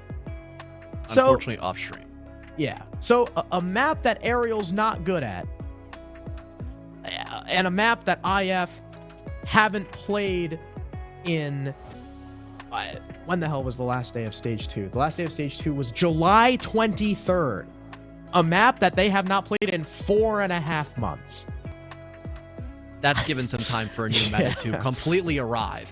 But I like the idea by IF. Clearly, they were expecting either Oregon or Clubhouse, because they banned one of their better maps of Bang. To specifically have this opened And they could probably assume with Arial playing this map, at least, every other time we see them in comp, that they're probably going to prefer going to Clubhouse than Oregon, which is a pretty well-known map that IF likes to play on every now and again when they're in the competitive environment. So hopefully they got some counter strats in their pocket. I know when not having a coach, it can be a little more challenging to do that, to study every map, and even ones you don't go to all that frequently, as Harrison pointed out here for IF and their play style or general amount of time they play here for Clubhouse. But again, with Arial Rise going here so many times, you've got a good idea what they like to run, and the composition of, that Mozzie and Vigil, that is a pretty common occurrence. That and having people like Psychosis on the Azami, along with some good util denial of that Goyo. The only real changeup that is here for Arial Rise is probably Tron the Soulless, and usually you would supplement that with some sort of other, info gatherer or like a mute. 5 seconds left before insertion. Like a mute? Yeah, so you could run mute a lot on this map. Usually Tron plays mute as well, so that would fit the bill perfect. Yeah, but I guess getting more active when it comes to the drone denial, I would assume. I also like kind of the Azami substitution for like Castle that you typically see on this roam. The Goyo, great for delay. No like oddity there. So IF decide to clear it. Arrow is going to open the plat wall. First things first. There's plenty of hard breach to go around between him and Wimpy, so why not use some of it on the roam clear, especially knowing that a lot of those hatches are going to be either open or soft to facilitate fallbacks from the roamers. Wimpy using one of his Selma breaches on Jacuzzi as well. Open goes the gym hatch. This is a pretty safe fallback for Psychosis, but I did see an attacker who looked like he was lingering outside of Strip. He might have a cutoff. Yeah, there it is. Inrio's here, but player's going to drop the hatch safely. Fens is still there to get the first pick on Freak playing Vigil. Inrio is on cams. He's going to get off it just in time. The Azami throwing out a Kiba there was interesting, but he still ends up winning it as Inrio tried to pull the pistol out. So ends up being even until CZ walks in and domes Tra. So, I mean, all in all, minute and a half down, 2 for 1. Pretty decent roam clear. And you're not going to really need Inrio as much unless you want to use him to break some of those Kibas, but Psychosis used, I believe, 3 out of the 5 for the top floor, unless he had one set up in the prep phase for this basement floor, which sometimes you could have over by the AK gun rack. Psychosis now beginning to rotate around in the dirt in case that's another angle IF wants to take in the late round, but still having CZ alive on that sludge can allow for a lot of vertical to go down, and with the addition of Arrow and Wimpy on the Ace and Thermite respectively, you could have not only the kitchen hatch opened up, but still work your way over towards the triple wall, perhaps as well with that range hard breach. And you know what? Having the church wall opened up now, Arrow's going to use that Thermite charge instead over towards Moto to really put the hurt on from this one bomb site alone, and that would be even more impactful if they get someone to rotate maybe down blue later. That C4 though from Slothy, really important in getting that equalizer and taking out what hard breach was left from Wimpy. Even though church wall, oh no, it's not open. I think all 3 are reinforced. Yeah, so Arrow dropping on Moto, they don't have the ace to open this anymore. That severely limits their options. Plus, Court still has a C4 in his pocket that he could send out at any time, but they're just going to walk through Kool-Aid Wall. Slothy gets the first. He's lit up, traded out by Fens, pushing down through dirt. Psycho kills him. Quartz is there to make sure the plant can't go down. And although IF looked like they had some fire in them, Arial Arise able to douse it and take the first point. And they really had no coverage as well to get that diffuser down. So it was a good, adaptation last second, because with triple wall that opened up, someone can hide behind the boxes. No one's playing over towards blue. So that could be a really deadly tag team for Arial Arise. So for IF, they try to adapt last second and get into the bomb site by opening up that back wall, like you mentioned, getting Kool-Aid opened up with that sledgehammer. And they had Fens, I believe, rotating into dirt. So he also made a bit of space. But once the smoke kind of settles down and everyone's got clear vision, it's someone in church just looking across the bomb site into the other one from that main hallway, who also has a C4 still to immediately shut that down. And you can also just ignore the dirt player. So again, IF, although they were able to still get in the bomb site and work a pick off that, they don't have any genuine coverage to help with the post plant, especially since no one was playing up above working for vert, because again, that wasn't the plan A. They were expecting a church attack, which you can't get vertical in the church bomb site. So it would make no sense to have someone up above there in those last 30 seconds. And yeah, that just goes back to killing Wimpy like that with the C4. They couldn't open church major. wall. They were forced to funnel there. So now we go on to Cash. Arial Arise still rocking the Azami, bringing the castle to boot and trying to work a bandit trick, it looks like. Now, IF have double hard breach. They could work their way around the bandit trick by sacrificing a bit of hard breach to the bandit trick. There's a, old strategy, put the ace on one wall, put the thermite on the other, and there's really nothing that the bandit can do. But, Zoe's on the rappel. Are they just going to stun through the drone hole? Maybe? Oh, Thatcher the ADSs from above and nade him? Definitely not a bad idea. Yeah, there it is. Good call. Now the nade gets tossed out, but Quartz is just going to swing him. He knows, sees he's gunned down, but at least the wall gets opened up, so it's not the worst situation. But having such a competent fragger as CZ off the board with only a minute taken away, that's still a pretty big negative for IF, all things considered. Now, fantastic heads-up play there from Quartz. Slothy working his way close to the breach, trying to see if there's anyone walking in garage, but the time for that kill has passed. He does hear Inrio on the rappel. Arrow gonna breach open bottom garage to make way for the garage take. Slothy dies. He gets punished for his hubris as Wimpy kills him from that server window. It's gonna be tough for IF to take the rafters, considering there's 2 players there. It's both Psycho and Tra regenerating Kibas, regenerating magnets. And with only a minute 30, they might not even have the time to clear this. And again, no nade, so it would be even more difficult to get rid of Tra as he's just sitting in the back, but what an angle gathered by Inrio. He does find 1 kill onto Tra, but Psychosis still playing over by Rafters. He finds another one. It's just up to Psychosis, though, and he's just stuck now in Rafters. Arrow just hops in and is able to do God's work with a 5.56. I guess the 2 bodies in Rafters ended up working for IF, considering there was less site presence then, especially with the trades that Arial Arise were kind of forced to hunt for, thanks to IF getting active, like Inrio, killing a guy on the breach, prompting a swing out. Because there was a swing out, Wimpy gets his kill server window. Because Wimpy gets his kill server window, he hops in, distracts Psycho, allows for the 1v1 on site that Arrow took and won. And from there, the round from Rafters and a 1v2 like that with both attackers on opposite sides, it's tough. So that was a great heads-up play from IF. We're now tied 1-1. I thought Quartz's heads-up play was great, but that was better. And we might have a rehost now because Fence has crashed. So yes, we will end up rehosting, but we can talk about those first 2 rounds, glean what we can. So round 1, right?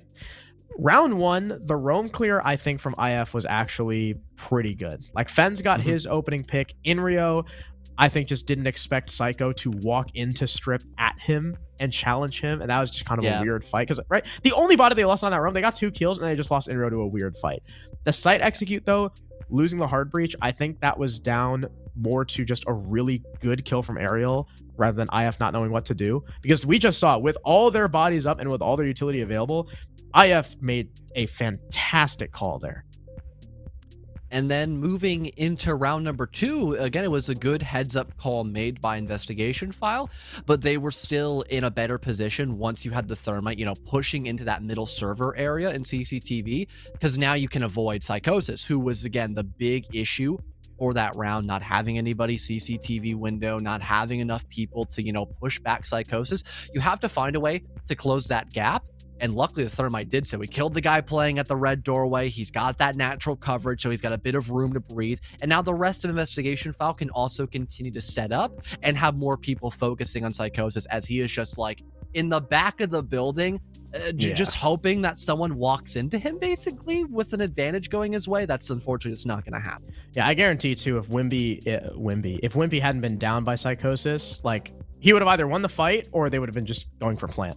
In which case, Psychosis, like you said, he was already in the middle of server. You don't have to worry about the Rafters guy covering default plant, so there's no way Psycho was going to be able to stop that. And then they escape through the breach, round over. IF, have looked good through these first couple rounds. Clubhouse, again, it's just historically awful for Arial Arise. according to what I've heard about the off-stream game against the Academy team, it was better. 8-6 against those guys is nothing to scoff at. But I don't know. You talked about historically Aerial Rise liking this map. IF have also in the past really, really, really liked this map. Like even back to when they were Oblation, which was what? Giddy, Wow. Inrio, Arrow, Vivid, and Guy on a Bear. Like they love Clubhouse. How Oh my long god. was that? If you got the 2020? numbers. I think 2020. Oh my god, yeah. I was gonna say that is like since 2020, these guys have been Clubhouse demons. So that's like when I started casting, like back in May 2020. That is like beyond my time. That's an understatement. That was when those 5 guys, like the IF players, first switched to PC. They were all console players. Oh. Yeah, and then they switched to PC and became like they toppled Team Nobu as the best team in T3 and then went to Challenger League. It was like, so these guys have quite the storied history, and especially on this map. I remember like it was this team against like the Favelas always on like Clubhouse in Oregon, and those were like the 2 maps they would always play. And it was an ongoing feud. Speaking of ongoing feud, I don't know what to say about Aerial Rise's defenses right now because we've only seen 2. They weren't. This past one wasn't great, but there have only been 2. Mm-hmm. So we'll have to see how Jim goes, especially because Cash is like not great anymore. It's like mid. Jim is a lot better. So I think if Ariel do well on Jim, they'll be fine. If they lose Jim, then we got a problem. Also, I am interested to see, what's going to be reattempted when we go back to Church and Arsenal as well, because the heavy roam style of play didn't work out initially for Aerial Rise. And let's say if someone else had died, not Wimpy there's the ace, how the round still would have played out. Because again, you have Moto Hatch opened up, so no one can comfortably play close. And then you get Triple Wall opened up as well. So that limits where you're going to want to play inside a church. That might force you out completely unless you're hiding behind like chassis or something. You're relying more on that blue player. So that could completely fix the problems that investigation file had when attacking that bottom floor bomb site. So maybe the attacking half could really bode well for them. Yeah, but until then, we're gonna flip to a quick break. I think Fenn's like blue screened again or something, and he's not online yet, so we can't invite him. So don't go anywhere. We'll be back with round number 3 and the rest, hopefully, after this break.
We're back. Fens has been recovered. He is no longer on the blue screen of death. So, like we said, Jim was going to be the next site. If Arial can't win here, then it's not looking good for the rest of their defensive half. Again, especially since the way that the base 4 bomb site was won, if you maybe had Wimpy alive, there could be more sustenance there for investigation file. And then, you know, CCTV didn't look great for Arial Rise, but that's very excusable because that bomb site kind of sucks now. So overall, investigation file can once again have a very dominant half, then on the defense just win some defaults, and it could be kind of a similar story to Theme Park. So Arial Rise have to be on top of their game, you know, starting out with that opening entry, being very aware that someone could try to lurk on investigation file. We saw a lot of that by Quartz, funny enough, on Theme Park, but for investigation file, they did it pretty consistently over on Villa as well. And when you're doing a gym attack, you can sometimes get someone over by bar to get those grenades set up. So if CZ does not have a lot to worry about on the top floor for those fragmentation grenades, you could maybe use them somewhere else if there's good info. Attackers must locate and defuse a bomb. I thought Tra was going to be lurking downstairs. I saw him come up main. Did he go back downstairs? No, okay. Wow, he is on the other side of the map. So yeah, solo lurk Solus. Why not? Looks like IF are going to completely clear cache, as most teams typically do. They've got the Thatcher, so no trouble on the wall. I mean, Arrow sees that there's nothing on it, so they don't even need the Thatcher to waste EMPs there. They'll open up bottom garage just to be safe as well, but Tra is lurking just around the corner, prepping the secret run out. Inrio heard it, though. There is a Claymore as well. Inrio hears it. He knows something's happening. He's trying to bait it with those shots, but Tra probably sees the Claymore thanks to, you know, him being Solus and all. Yeah, he is rotating away. He is not worried about it anymore. Game of cat and mouse now to an end as both Inrio and Tra move a little bit closer into the building. You've got Inrio being that first point of contact. He does spot Freak for a second, and now he's forced to be a little bit closer towards construction. But no one being on that highway to break that barricade just yet doesn't really force him away just yet. But finally, that does go down. And even then, Freak, he's got cover with that Cube barrier, and there's a deployable shield as well. So it's going to be a really tough fight for investigation file to get full control of the construction side of the map, even when they get the single wall opened up. That explosion will mean they are starting to funnel in through construction. Psycho goes for an aggressive run out, tried to go for an early pick, but Wimpy was able to catch him. So instead, IF will have the early man advantage. They've got window presence. They'll start to open up the crossfire into sight as well. About a minute left, so IF still have plenty of time too. If they want, they could rotate over to Jacuzzi and open that wall too. I think Jacuzzi is open.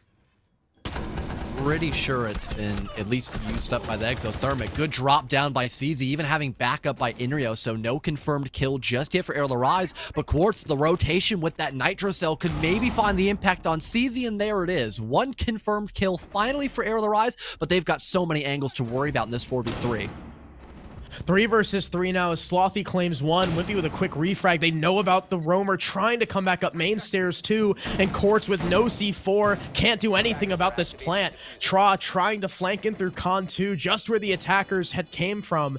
He's unable to find any success, especially that now his angle is being watched by Inrio. Wimpy kills Quartz as he tries to climb up the main stairs as well. And IF take their second point. And they just had so much time to set up as well. I feel like that had to do with the fact that no one was initially inside of Cash Room. There was no one playing top red. It was only that lurker of Tra, and he got pushed away by just a Claymore. So once he realized he couldn't find any impact playing by bottom blue, he just rotates, goes somewhere else, and the rest of IF is still just setting up in a very timely manner at that too. They get the single wall opened up, and funny enough, based on the way the shield was placed, it actually wasn't enough coverage for Arial Rise. So they had to give up construction almost for free, and then IF begin to rotate across the map. They get Logi Hatch opened up, they start working on Jacuzzi Wall, and again, they still have so much time to then gather information and work even more one-for-ones. So now they're in a 5-on-3, and Arial Rise are really scrambling to find a way to keep investigation file at bay. but they just don't have enough power spots to play in at that point. They have like maybe the bathroom to work in because there were no Selmas to get that opened up, but that is the literal only point they could work for, except maybe someone working for vertical. Exactly. And speaking of working for vertical, they're going to go for the 3-tiered roam again this time. Something that IF dealt with pretty well. The only difference now is that Tra, rather than play Solus, he's on the mute, so direct info denial there, and Quartz is on Capcan. I mean, it'll slow down the roam a little bit. They spot Freak in Garage. Shots go out through the wall. Damage him just a little bit, but they're from pretty far away, so Freak is just going to be able to shrug that off. In the meantime, Arrow's gotten that plat wall open just as the previous roam clear began. Ace going out and opening Jacuzzi too. This is a nice angle from Tra to try and surprise CZ, but Sledge does not fall for it. The drone as well, just double confirmation that there is still someone over by Logi. They caught the tail end of Freak too, I could imagine, so they know there aren't any defenders that have fallen back just yet, even looking to find some sort of opening. That grenade just narrowly missing out on Tra's position, still looking at that logistics hatch. But again, the rest of the Rise, they haven't budged just yet, and they still burned about a minute. So already the roam game working countlessly better than it did last time this site was in play, and Tra, even doubling down on Logi, scores a kill onto CZ. That was a great shot with the SMG-11 too. Freak now swings out on that breach and domes Wimpy, so the roam clear from IF definitely not going according to plan. Much less smooth sailing. Nice flick from Inrio to at least refrag that Vigil and put things in a slightly more doable man count for his team. But they still have to worry about Tra upstairs, and Arrow and Fens are kind of floundering. They've got no info to play off of, and Tra is just tucked in Logi. He knows he can stay here for as long as he wants. He's not getting pushed. He'll finally peek out and deal some damage to Fens, so he reveals his location, but Fens isn't going for the fight. They're probably just going to cut their losses, say, screw it, you know what? He can stay up there. He can have that control. As long as there's a flank drone down there who can watch that staircase and ensure that the attackers aren't going to get blindsided, and they can take this 3v3 on site, but the Capcan trap goes out, downs Inrio, the Goyo canister to boot, and Quartz just demolishes the last 3 players, all on his lonesome. The major issue that investigation file had, I think, was just the lack of pressure from Highway. They did have the Thermite of Arrow playing there, I believe, but there wasn't anyone to, you know, push away Freak, so he didn't really feel inclined to fall down below through the hatch. He was still very proactive on that top floor, and because no one was there to, you know, have a cutoff angle for him, he just swings onto the open breach of Jacuzzi and gets a free kill. Not only that, but Tra also was never dealt with. It was just CZ trying to challenge him, and taking that 50-50 gunfight, sure, it's a bit of a gamble, but now that the sledge is gone, there's no one else over by Logi, so you can also be very aggressive on that top floor. And with both Freak and Tra now still up above, and investigation file still needing to clear out the top floor and the middle one, they kind of figure, yeah, we just have to kind of avoid the mute and that we know Freak has dropped back down, and just hope we can maybe catch him on a bad cutoff, or maybe just hit the bomb site and just play for 3 numbers. That's still not the best position overall with a bomb site such as Church and Arsenal, when you have so much utility to deal with. Those Capcan traps that found a kill and those Vulcan packs, so you're just funneling into one doorway. Those Fire and Flames, it can just deal so much damage and completely flounder your round. And it's reasons like that Church is the best side on this map. So we move back to Cash with some more changes. Now a castle from Slothy. Freak on Dock. That was bold from Inrio to just walk right up against the garage door. But IF, rather than put all their stake in Platin Garage, are attempting a master pinch. Wimpy opening the wall pretty early on and probably leaving CZ to maybe work with his own devices, unless now CZ's going to help open up plat wall first. Then maybe he'll rotate, because for right now, I think it's I don't think anyone's on that side of the map, at least for the attack. That wall just seconds away from being opened up. Quartz expects the grenade, but it still buys enough time for the bandit battery to not be deployed fast enough for Quartz to stop the thermite charge.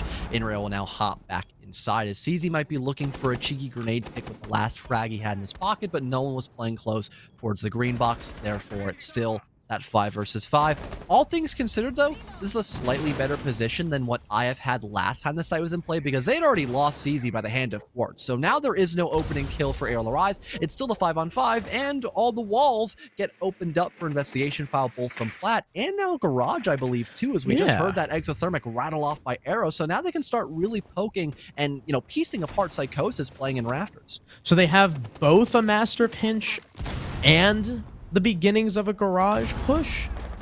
Interesting decision from IF. They're not actually sending anyone over towards Master either. Freak is playing there for free. So maybe a bait and switch from IF, because as you can see, everyone is trying to go for this Garage push. Tra is stuck by the window. He's got a couple Kiba barriers for cover, though. He'll take a couple shots, but it's no kill. Flashes come out for Burn. Shots go on to Fens. He's very lit up. The crossfire held by the Wamai. He comes off of it at the wrong time, and it lets his teammate die. Wimpy's now on the floor, so is Tra. Whoa. That timing... The timing was so bad, and they may have just lost the round off of it. And as well, people still focused on that Master side. Now is a bit of a retake by Arial Arise. IF, they only had to focus on Rafters. Fens just now getting picked back up. Sure, Arial Arise, everyone's still on full HP, but they've got so many angles to worry about, and now it's a 2 versus 5 as Freak will thankfully pick himself back up. At 200 HP, probably gonna look to work wonders here. He and Quartz are stuck in a 2 versus 4. 2 versus 3 now as Arrow dies. Could be another as the pre-fire finds Wimpy, but into the site is the attack. They know Quartz is in cons. He's going to go for the plant. Fens on the rappel coverage. Almost an impossible fight to win for Quartz. He's got no C4 to play with either. No freebies to make it a 1 versus 1. CZ just tucked behind that bomb chassis, playing for the early fight, playing for damage just to make Fens' job even easier. Of course, now spots him on the rappel. He knows it's going to be a tough fight against this Thatcher, and CZ does him in after getting that plant down. And IF, with a Garage take off of some really bad defending timing, take the lead once more. Not only the timing, but again, you had 2 people committed to Construction Room and Master Bedroom. That could have maybe been put somewhere else, like Swamp or even just Lobby, to help the rest of Arial Arise when they're defending from IF, just bombarding attackers from both the outside of that garage wall and the single door to kill both the Wamai and Psychosis, just still stuck on the staircase. And yeah, that timing, that was also a really big impact to bode well for IF, because, you know, the Wamai, he wasn't blind. He literally saw the ace of Wimpy just getting active. Maybe if Wimpy had died there, they could have bought more time and just had less players overall, because although IF had a 5-on-2, Arial Arise, they still brought it back to a 2 versus 1. That could have maybe been a direct 1 versus 1 with the sledge stuck in the bomb site. That could have been a completely different storyline if that had happened for Arial Arise. But it didn't. And, well, with 1 round left in the half, Arial Arise are going bar stock. It's better than their other 2 options, I gotta admit. I guess so, yeah. Yeah. They didn't look good on Jim, especially if they're not going to want to extend into Cash, for example. So the time management isn't going to be a problem for IF. So it's basically a repeat of what happened on round 3. And then they lost Church, or not Church, they lost CCTV twice in a row. They can't go to Church because they've won it. So yeah, this is kind of like just a Hail Mary, so to speak, to maybe it's kind of like a process of elimination once you look at their other options. So yep, definitely understand it. Quartz on the Warden is interesting. He's got a shield to play with though, so actually he's got a shield because Tra doesn't. Tra is rocking the Alibi Impacts. Maybe for Osa, because she's brought pretty heavily on this site. Makes some sense. Yeah, IF aren't rocking her though. Early fight being taken by Inrio, trying to get some shots on Freak, but Freak will evade them. Tra, however, does not. CZ gets a very important opening pick in Garage, no less. Kills Tra. Freak might be next as he walks up the secret stairs and gets stunned by the Zoe. So they know he's there. They've got a drone too. They've got pings, and it's easy pickings for Inrio. 2 kills, a minute down. This is a fantastic start for the attack. Ooh, and Quartz, he spotted the feet of Inrio, but just couldn't land any shots in that position. Glances at him once again, but is hitting the door frame, unfortunately. The bullet's whizzing over that Zophia's head, none the wiser of what could have gone wrong. Minute 30 as well for IF. They don't need to gather a lot of vertical, but again, they can still set up other positions. You've got the ace of Wimpy still waiting for someone to maybe overextend, waiting for the call by the rest of his teammates when they're looking to execute. So that's going to allow him to gather tons of information as to where these last 3 defenders are. And sure, you've got Psychosis who can maybe cause trouble on that top floor. But again, IF aren't looking to overextend. They just want that single wall opened up so they can stop anyone from maybe killing the planter through the hatch. Not only that, but Wimpy isn't even the one with the case. It's Arrow who's rejoining his team towards stock. Curious positioning from Quartz, exposing himself to the angles pre-made by his own team, as Wimpy now dies to that above angle from Psycho on the hatch, the one we were just talking about. But again, Wimpy is not the case carrier. Arrow gets the plant down, hugging the wall. Psycho able to get one after his teammate falls, but with a deagle out in a 1 versus 3 and 30 seconds to play with, now on a bar stock post plant, does not bode well for the lone Azami. Lots of long angles to try and contend with. Vertical presence as well, thanks to the open stage hatch, and he can't even connect the shots on the Arrow. IF with a great bar stock execute, and they take a 4-2 attacking split. Pretty default, all things considered for Clubhouse. Again, there aren't many sites that are favorable, so the 2 times that Arial Rise could go to church, they won that. That is the least you can ask for. But also the way that IF had won a lot of their attacking rounds, I think that's the bigger point to discuss.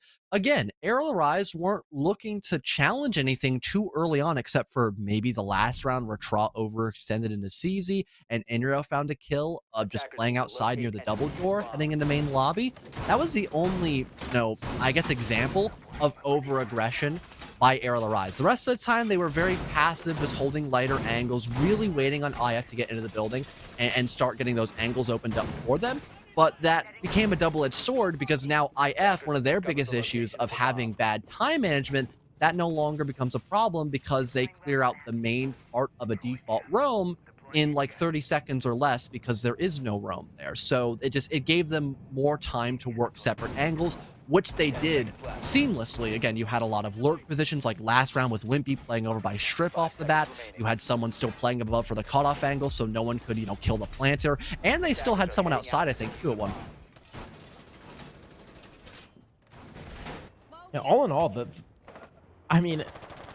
early roam clear was just like icing on the cake to what was a brilliant execute.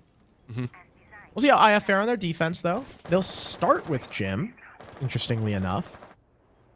Rocking the Azami, the Frost. So plenty of shields, plenty of bear traps, plenty of window coverage, too, potentially with those Kivas. Wimpy, with Bandit maybe tricking Plat. I would have to assume that's where he is. No, tricking Jim? Mute's there. Oh, yeah, I was waiting for the jammer to be broken. Okay. I was a little concerned about that. I did not see the jammer there immediately. There's no one there on Jim window. Yeah. Is he just going to do this for free? Yep. It goes off, and yeah. Also, the thermite was placed in the smack dab middle of the wall, so Wimpy's job was made even easier. I just don't think they knew Wimpy was on Bandit. And now they're looking to confirm he's still there. The grenade misses. He gets the battery down, and EMP's tossed out along with Selma's. Oh! And wow. Wow, the synergy of the second attempt, though, that was top-notch. Yeah, and after they were like, oh, hey, there's a bandit. Then they knew what to do. So, fantastic nade from below from Freak. CZ trying to get the trade through the hatch. That is not an advantageous gunfight for you, my friend. And he'll fall. Freak's second kill now in the round. 3 versus 5 for IF to claw back from. Quartz lurking down below as well, looking to send some nades up just like his teammate did into the bomb site. Most of Master, if not all of it. I think like there's that one little area in bathroom that's indestructible. Other than that, all the areas in both of these sites destructible from below. So plenty of opportunity for nade kills from Quartz. But for now, the defenders are decently backed off. They're not spread. They're also not pushed up far enough to really get the necessary trades on the breach that they might have to get should the attack just start to storm in. And there it is. Tra works his way in a bathroom, picks off Fens. Arrow lit up by the nade, was forced to back off and couldn't find the trade. Inrio, a kill of his own by Logi, gets another, can't turn around in time with the shotgun, and one pump Freak, though. And Arrow gets finished off trying to come back through the doorway. So, like I said, too far away, couldn't play trades on breach, and the round is Arial's. And although they had denial of someone playing Highway, for example, to stop the bandit tricker, they did not have someone playing in the middle floor. At all, they had no one roaming, so it was a lot of early map control for Ariel Arise. Freak is set up through the open hatch to just start just flinging out grenades, ends up killing Wimpy off of that, and as the Azami tries to work a trade, Freak is expecting that kind of aggression with no one, pushing them back from either Jacuzzi Wall or, again, Highway, because that's keyed off. So that's a second kill scored up for Ariel Arise.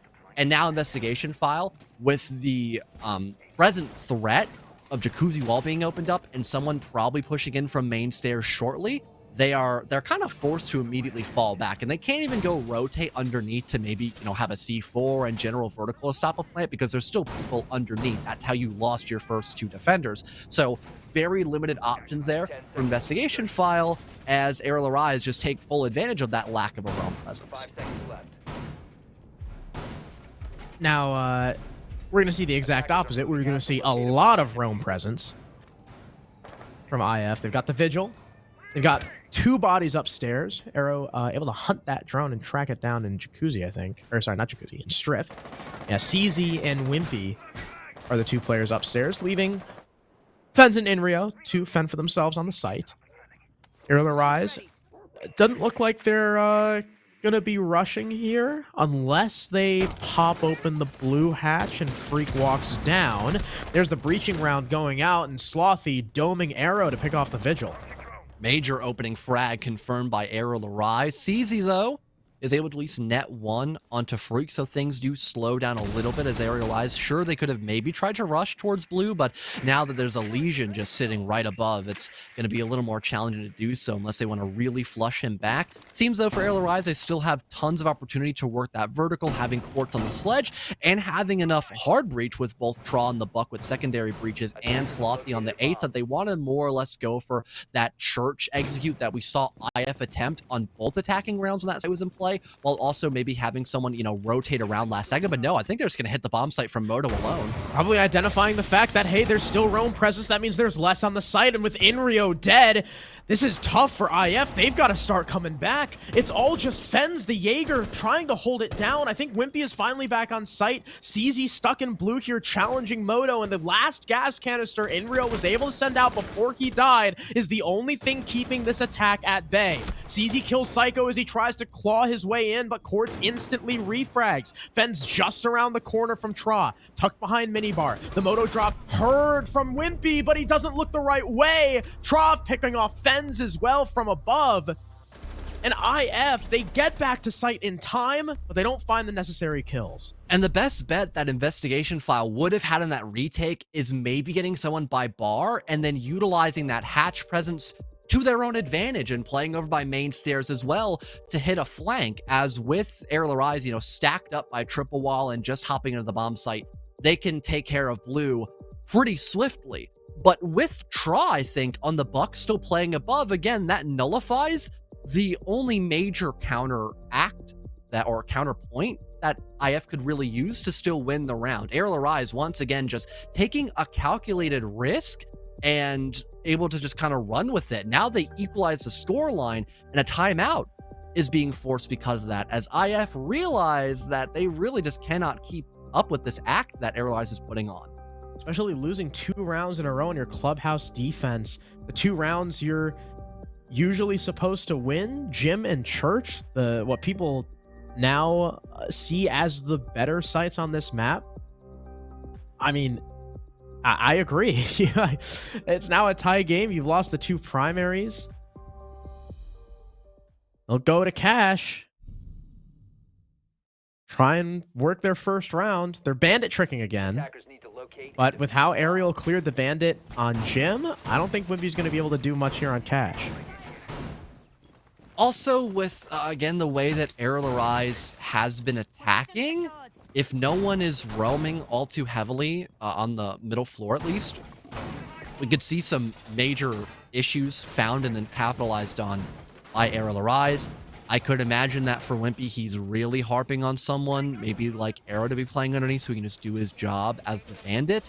And besides that, if Arrow can just get found out and eliminated by Ariel Arise, I don't think there's going to be too much pressure really put on by IF to then try to retake that mid-floor presence, which could then allow, you know, maybe a red stairs creep up, having more players focus on garage. You get a lot of value from getting that first floor control. That's what I'm saying for this bomb site, and it doesn't really seem like IF is acknowledging that. You can stop worrying about grenades now. I already hear Selma's. Oh, they're destroying bottom garage. CZ, of course, that death spot player. He'll be in rafters.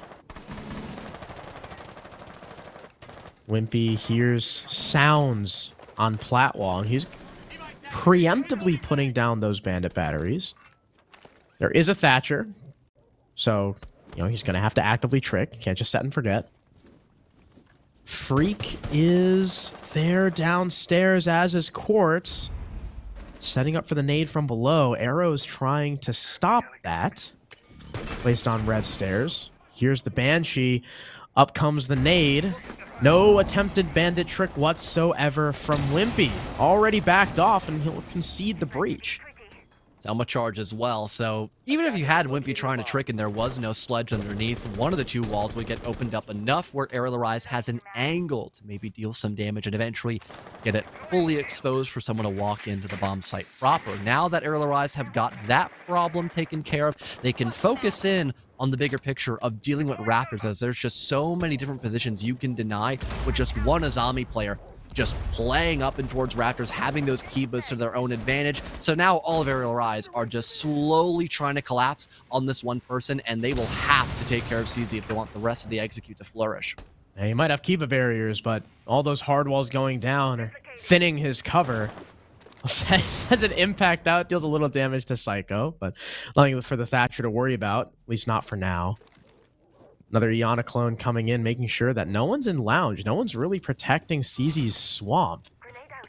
These attackers could try and walk in on him at any time. Smokes go out to cloud his vision and maybe isolate him. Quartz, the opening frag onto Arrow. Maybe Quartz still playing over towards Secret. CZ peeks up, ends up doming the Thatcher. Wimpy supporting too, kills Freak, who is trying to entry in downstairs, and they don't know what to do about CZ. Finally, the nade comes in, though. Downs and finishes him. So they have Raptors control, but there's 30 seconds for Arial to play with.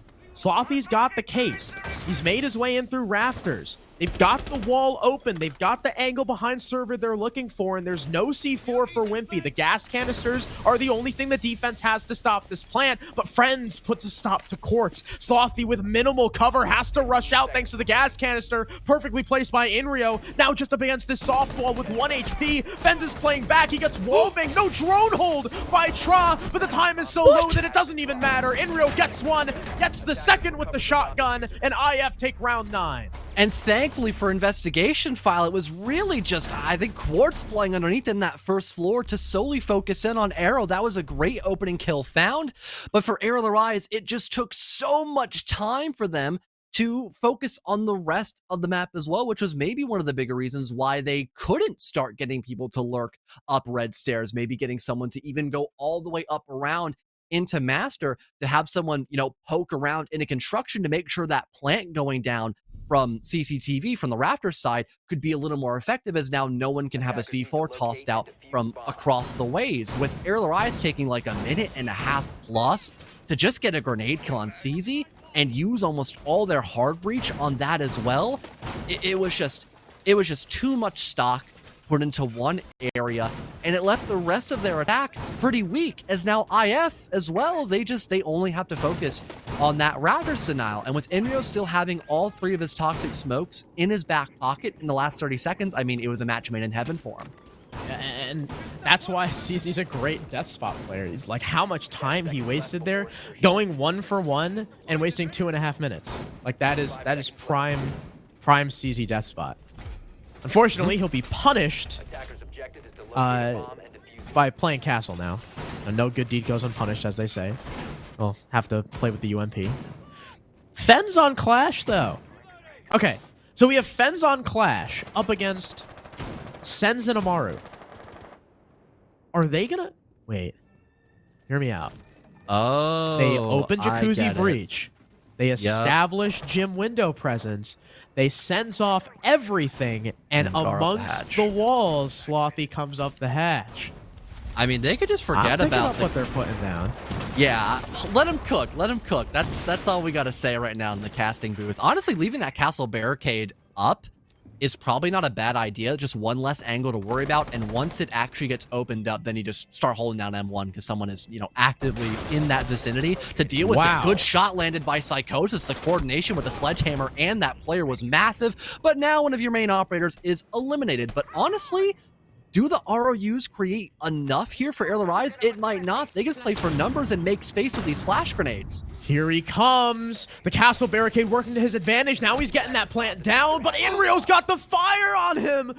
Inrio, what a pick denying the Amaru rush. That could be round winning. Arial Arise, though, they've still got a chance. They've got the breaches open. They've got Inrio dead as Freak climbs up the main stairs, but he's 1 HP. Even the Clash's shield could kill him. They've got pings on the breach player, too. Tra's now dead thanks to Wimpy. We've evened the man count once again. They've got to worry about Quartz, but now he's down. Fence pulls out the weapon, and Wimpy's got the cover. IF with round number 10. They shut down the Amaru play. They kill the Sense. That was really should have enabled that to happen. And Arial Arise's gym push crumbled. And unfortunately, the house fire started with Arial Arise trying to cook it up. Not meant to be. Those brothers were not cooking. Yeah, they were not cooking up. They were cooking up like I cook up in ranked. So that just hit a little too close to home. Yeah, losing out on Psychosis, that was like the foreshadow moment. That was like the calm before the storm. You know something bad is going to happen because of that player now dead. And it was just Inrio having a incredibly long angle and still looking at the Amaru who's holding F on their keyboard, and nobody's in sight to push back Inrio. Freak pushed up main stairs to, yeah, sure, get a kill, but it was at a very late time. So it was basically a reset of a round. Now that your Amaru is gone and the diffuser is stuck on an island, everyone else is playing over by Jacuzzi. So it's like nothing ever happened in that early round, and you're now just trying to play like you would a normal Jacuzzi. Execute with the help of someone by main stairs, and investigation file not having to worry about anyone playing over by Logi, no one rotating to con. They can really narrow down on that basic 90 hallway, looking from both Jacuzzi and main stairs, and then just mow apart anyone who's trying to push in 1-for-1. Yeah, losing that Sense, like you said, losing that Sense and having the Clash still up was a death sentence for that execute. And IF 6-4, John. Match point, but they have to win church. Wait. They're not roaming though. Yeah, I was gonna say you made that sound bad, but it's like church is like the best bomb site. Sure, they lost it last time, they got but smoked. So I was just saying they got smoked on it last time, but they are playing it completely differently now, which I appreciate. Right. Yeah, it wasn't even like their roam clear got butchered. It's just Arial Arise acknowledged how little there was of a presence in the bomb site, so they just ignored the other half of the roam and then just hit the go button. That was the bigger issue. Now IF are not going to allow that to happen. They might have like a couple people lurking above to break some drones and waste a little bit of time. Arrow might be the person to do that, or yeah, I was gonna say, or Arrow could like hide in strip, but as an Azami, I think that's just a waste of util. So yeah, he's hunting a couple of drones and then he falls back down. That is what we would expect. So it's gonna be a lot of map control early for Arial Arise, but to counteract that, IF have a boatload of utility just stacked on the site. Freak he's in pool early. 30 seconds. They must have had the GOAT cutoffs for him to entry that soon. They're just throwing out the top floor, ensuring IF don't have another 3-tiered roam like they had in round 8. No, all 5 players are on the bomb site. So Arial have all this control for free, yes, but they've got to go through this Cade. They've got to go through the Azami, the Jaeger, and the Wamai combo on site. Luckily, they have a Thatcher, though. And that's kind of the issue with bringing Cade here. With Thatcher out, Cade is just, like, almost useless. Like, you have to rely on Thatcher getting either killed early or the other team not knowing how to use Thatcher to actually be able to find any usefulness with Cade. I think the major use of a Cade could be, especially when Habana's banned, is just like, you know, maybe getting a C4 kill because now they're like forced to spend even more time to get the hatch opened up. Or it could just be like, hey, make them use also EMPs on the hatch. Thatcher. or ending on EMP. Yeah, that's probably the bigger thing. That kitchen point was a very big stretch at that. But like you had mentioned, if there is a Thatcher available, then there isn't much Wimby can do, especially when he's not even trying to A-trick either hatch. But it does, force Psychosis to bring out that SAS operator. Moto hatch will be opened up, and now Tra playing bottom main will look to get the triple wall opened up with, I believe we caught the tail end of Freak, just stacked up over by Secret side. So they've got the lurk as well towards Blues. Could be a very well coordinated attack, but CZ just immediately mows down Psychosis. Do you see all that damage that was being done to CZ2? Like, all that damage was done to CZ before he turned around and started shooting. So, how Psycho lost that, the world may never know. Freak, though, like you said, lurking Secret, watching the cutoff, but they know, who am I going to damage him? CZ's already backed out. Slothy's now dead on the other side, trying to come in through Moto. Long angle being taken by Tra does not net anything. The Selma's impacted off the breach. Everything is coming together for IF. They are 2 kills away from eliminating their CL rivals, and only 20 seconds left to delay a zombie gate on this door. Quartz is going to have to sledge through it, and that's going to let the defenders know exactly what the plan is. But Tra killing CZ, there's the equalizer. They'll go through Kool-Aid wall, but Inrio's there to stop it. Now we're in a 1 versus 1. Tra, you don't have the time. You've got to hunt the kill. Arrows behind the shield, and he wins it. IF round 11. They win it 7-4. They eliminate Arial Arise and go to the 2-2 decider match. And a brilliant job at just hard countering every single idea that Arial Arise was cooking up in those last 3 rounds. We go all the way back to CCTV round number 9. CZ wasting 90% of that action phase was huge for the rest of IF to just comfortably set up with those Toxic Babes in the last 30 seconds, set up over by Khan and Cash to flatten Arial Arise, as they have only 1 attacking point in that last half minute of the round. You go into Jim as well. Psychosis, the first one to die. That's your only proper coverage to help the Amaru get into sight and get that plant down. Once the diffuser is dropped, you've got just a top main and Jacuzzi attack with a Clash still available. Perfectly done by IF to really force the hand of Arial Arise there. And going to the final round as well, Psychosis being the opening death, and that lurk by Freak not even finding an inkling of success. That's the best way possible IF could have ended out Clubhouse, a map that we weren't even sure how it was going to end because the lack of play we've seen by IF on this map in recent times, and the lack of success we've seen by Arial Arise on this map in recent times as well. Yeah, like we said, right? IF haven't played this map since Stage 2, and back then it was a different team. Arial Arise don't have a great history on Clubhouse. I will say they've looked better than they have in the past on Clubhouse, but it wasn't enough. I mean, yeah, the only 2, I guess, remaining members of like that original dominant Ablation / Breadbaggers / what were they after that? I don't remember what they were after that. Squad is Arrow and Inrio. But I mean, they know how to play this map. I mean, Wimpy was in Pro League. Yeah. Wimpy was on, actually, I think Wimpy was on Favelas during that whole Ablation Favelas rivalry. So Wimpy knows how to play the map. You know? I think this game just came down to the map bans, and Arial lost them. And funny enough, with Villa being selected, then Theme Park in play, we kind of thought the other way around.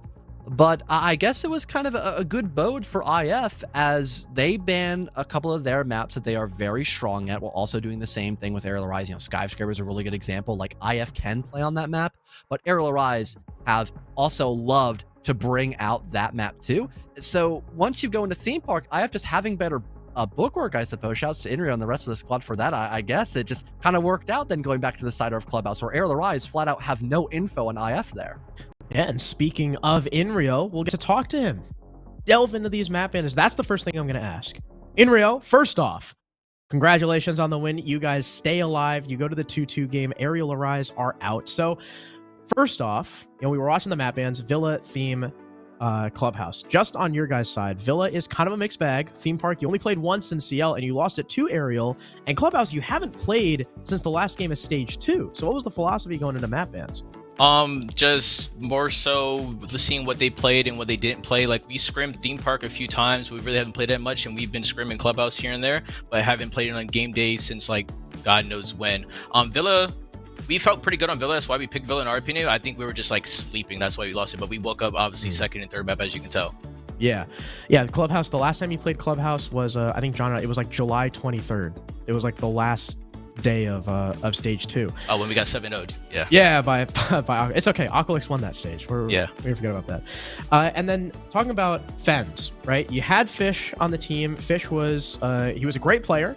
How has Fens been slotting in? Because I'll admit he did not have the best series in terms of stats. I think he's been sliding in more so, like, even though like he hasn't been performing to like where we could see him perform, I think he listens well regardless if he's killing people or not. He waits for us like on executes and stuff like that, and he's just like overall just like playing with the team more.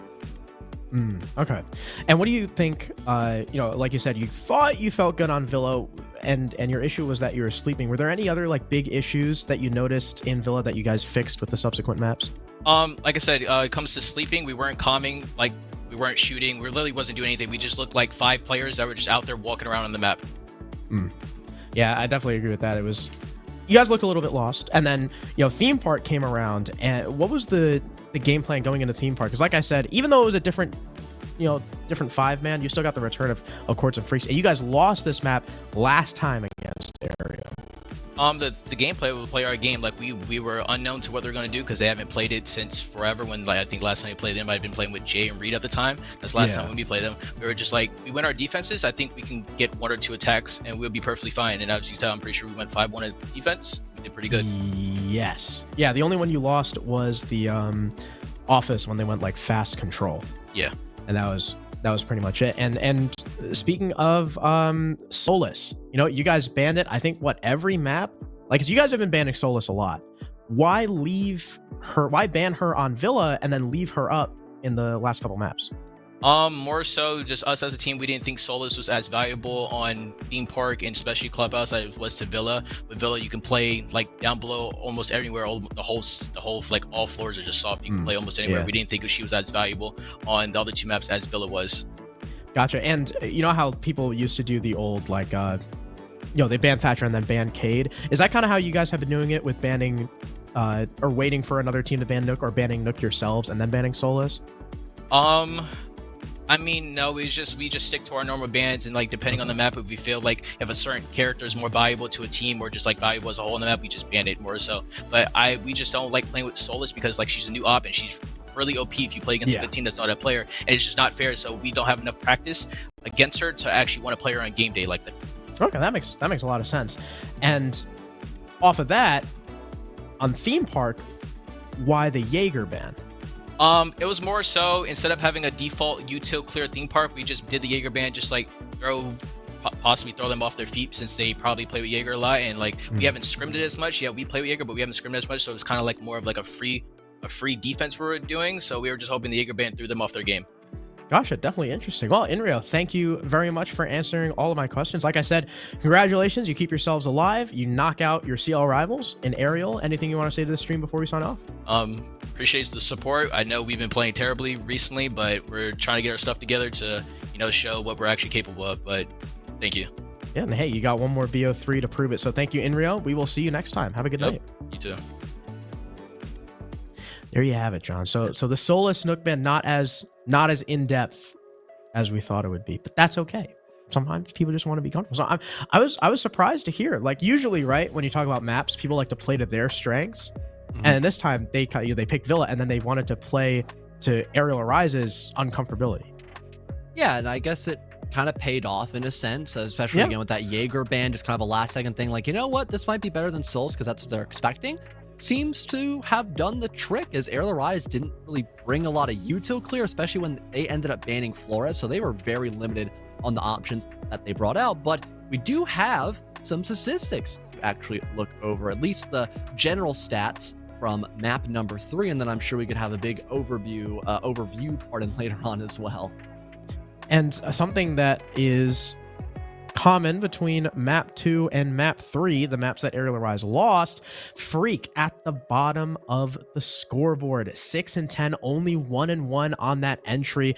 IF really controlling a lot of that early game. It felt like even if they would lose the opening pick, it was instantly refragged. Inrio and CZ having a big, not only last map, but they were doing really well on Theme Park as well. We get the overall. Quartz 27-20, the highest rated on his team. Tra right behind him, but everyone else having a slow game. Even though Freak was 7-3 on the entry, he's still -8. And then you look at the stats from IF.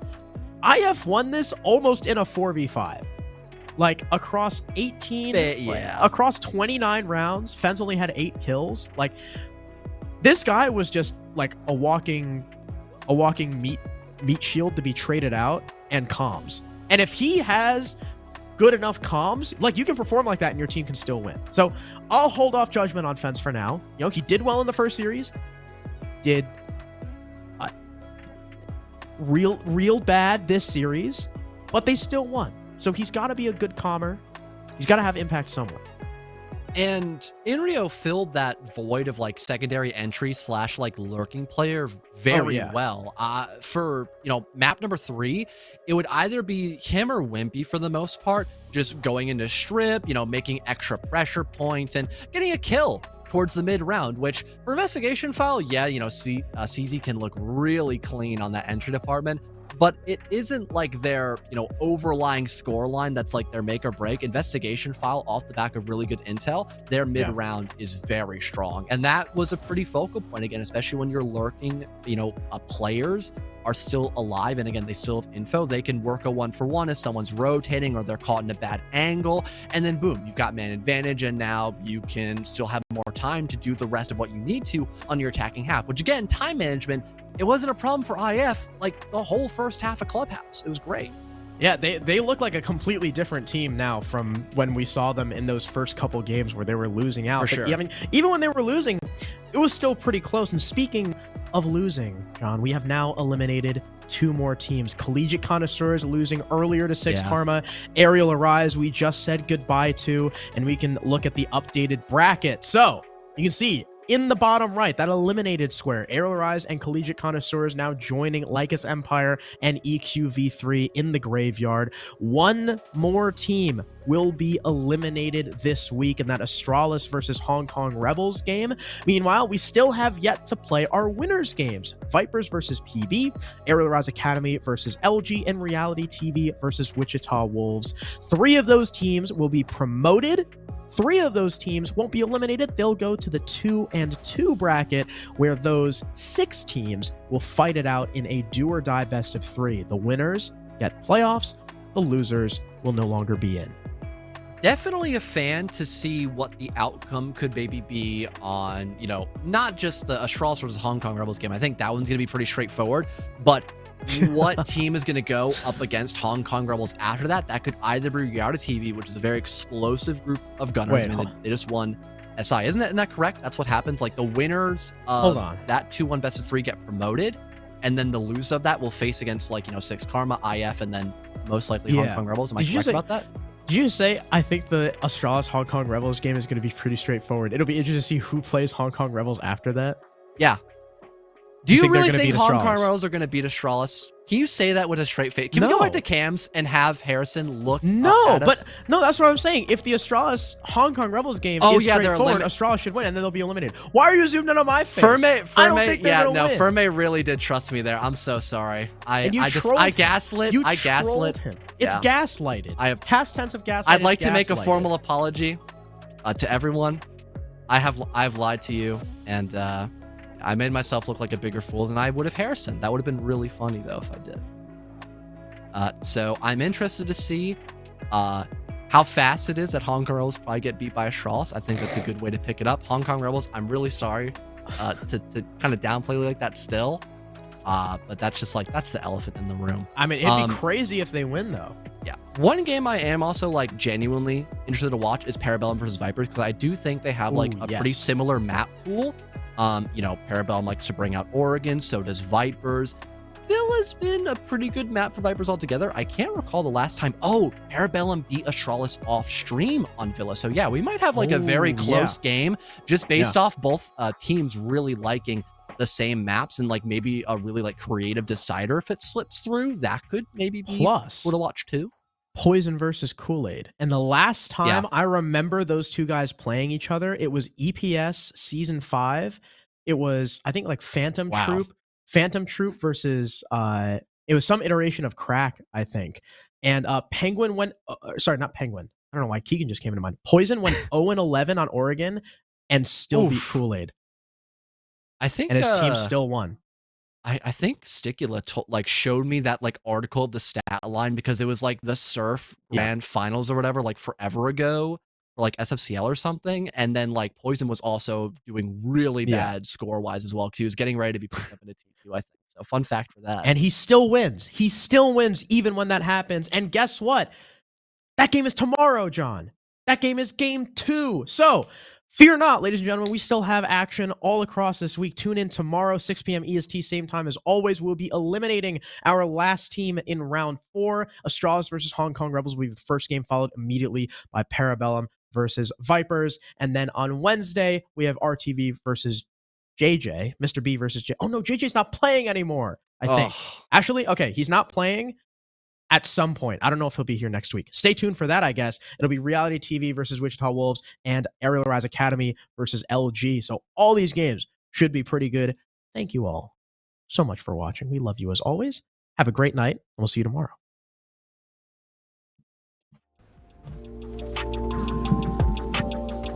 You troll.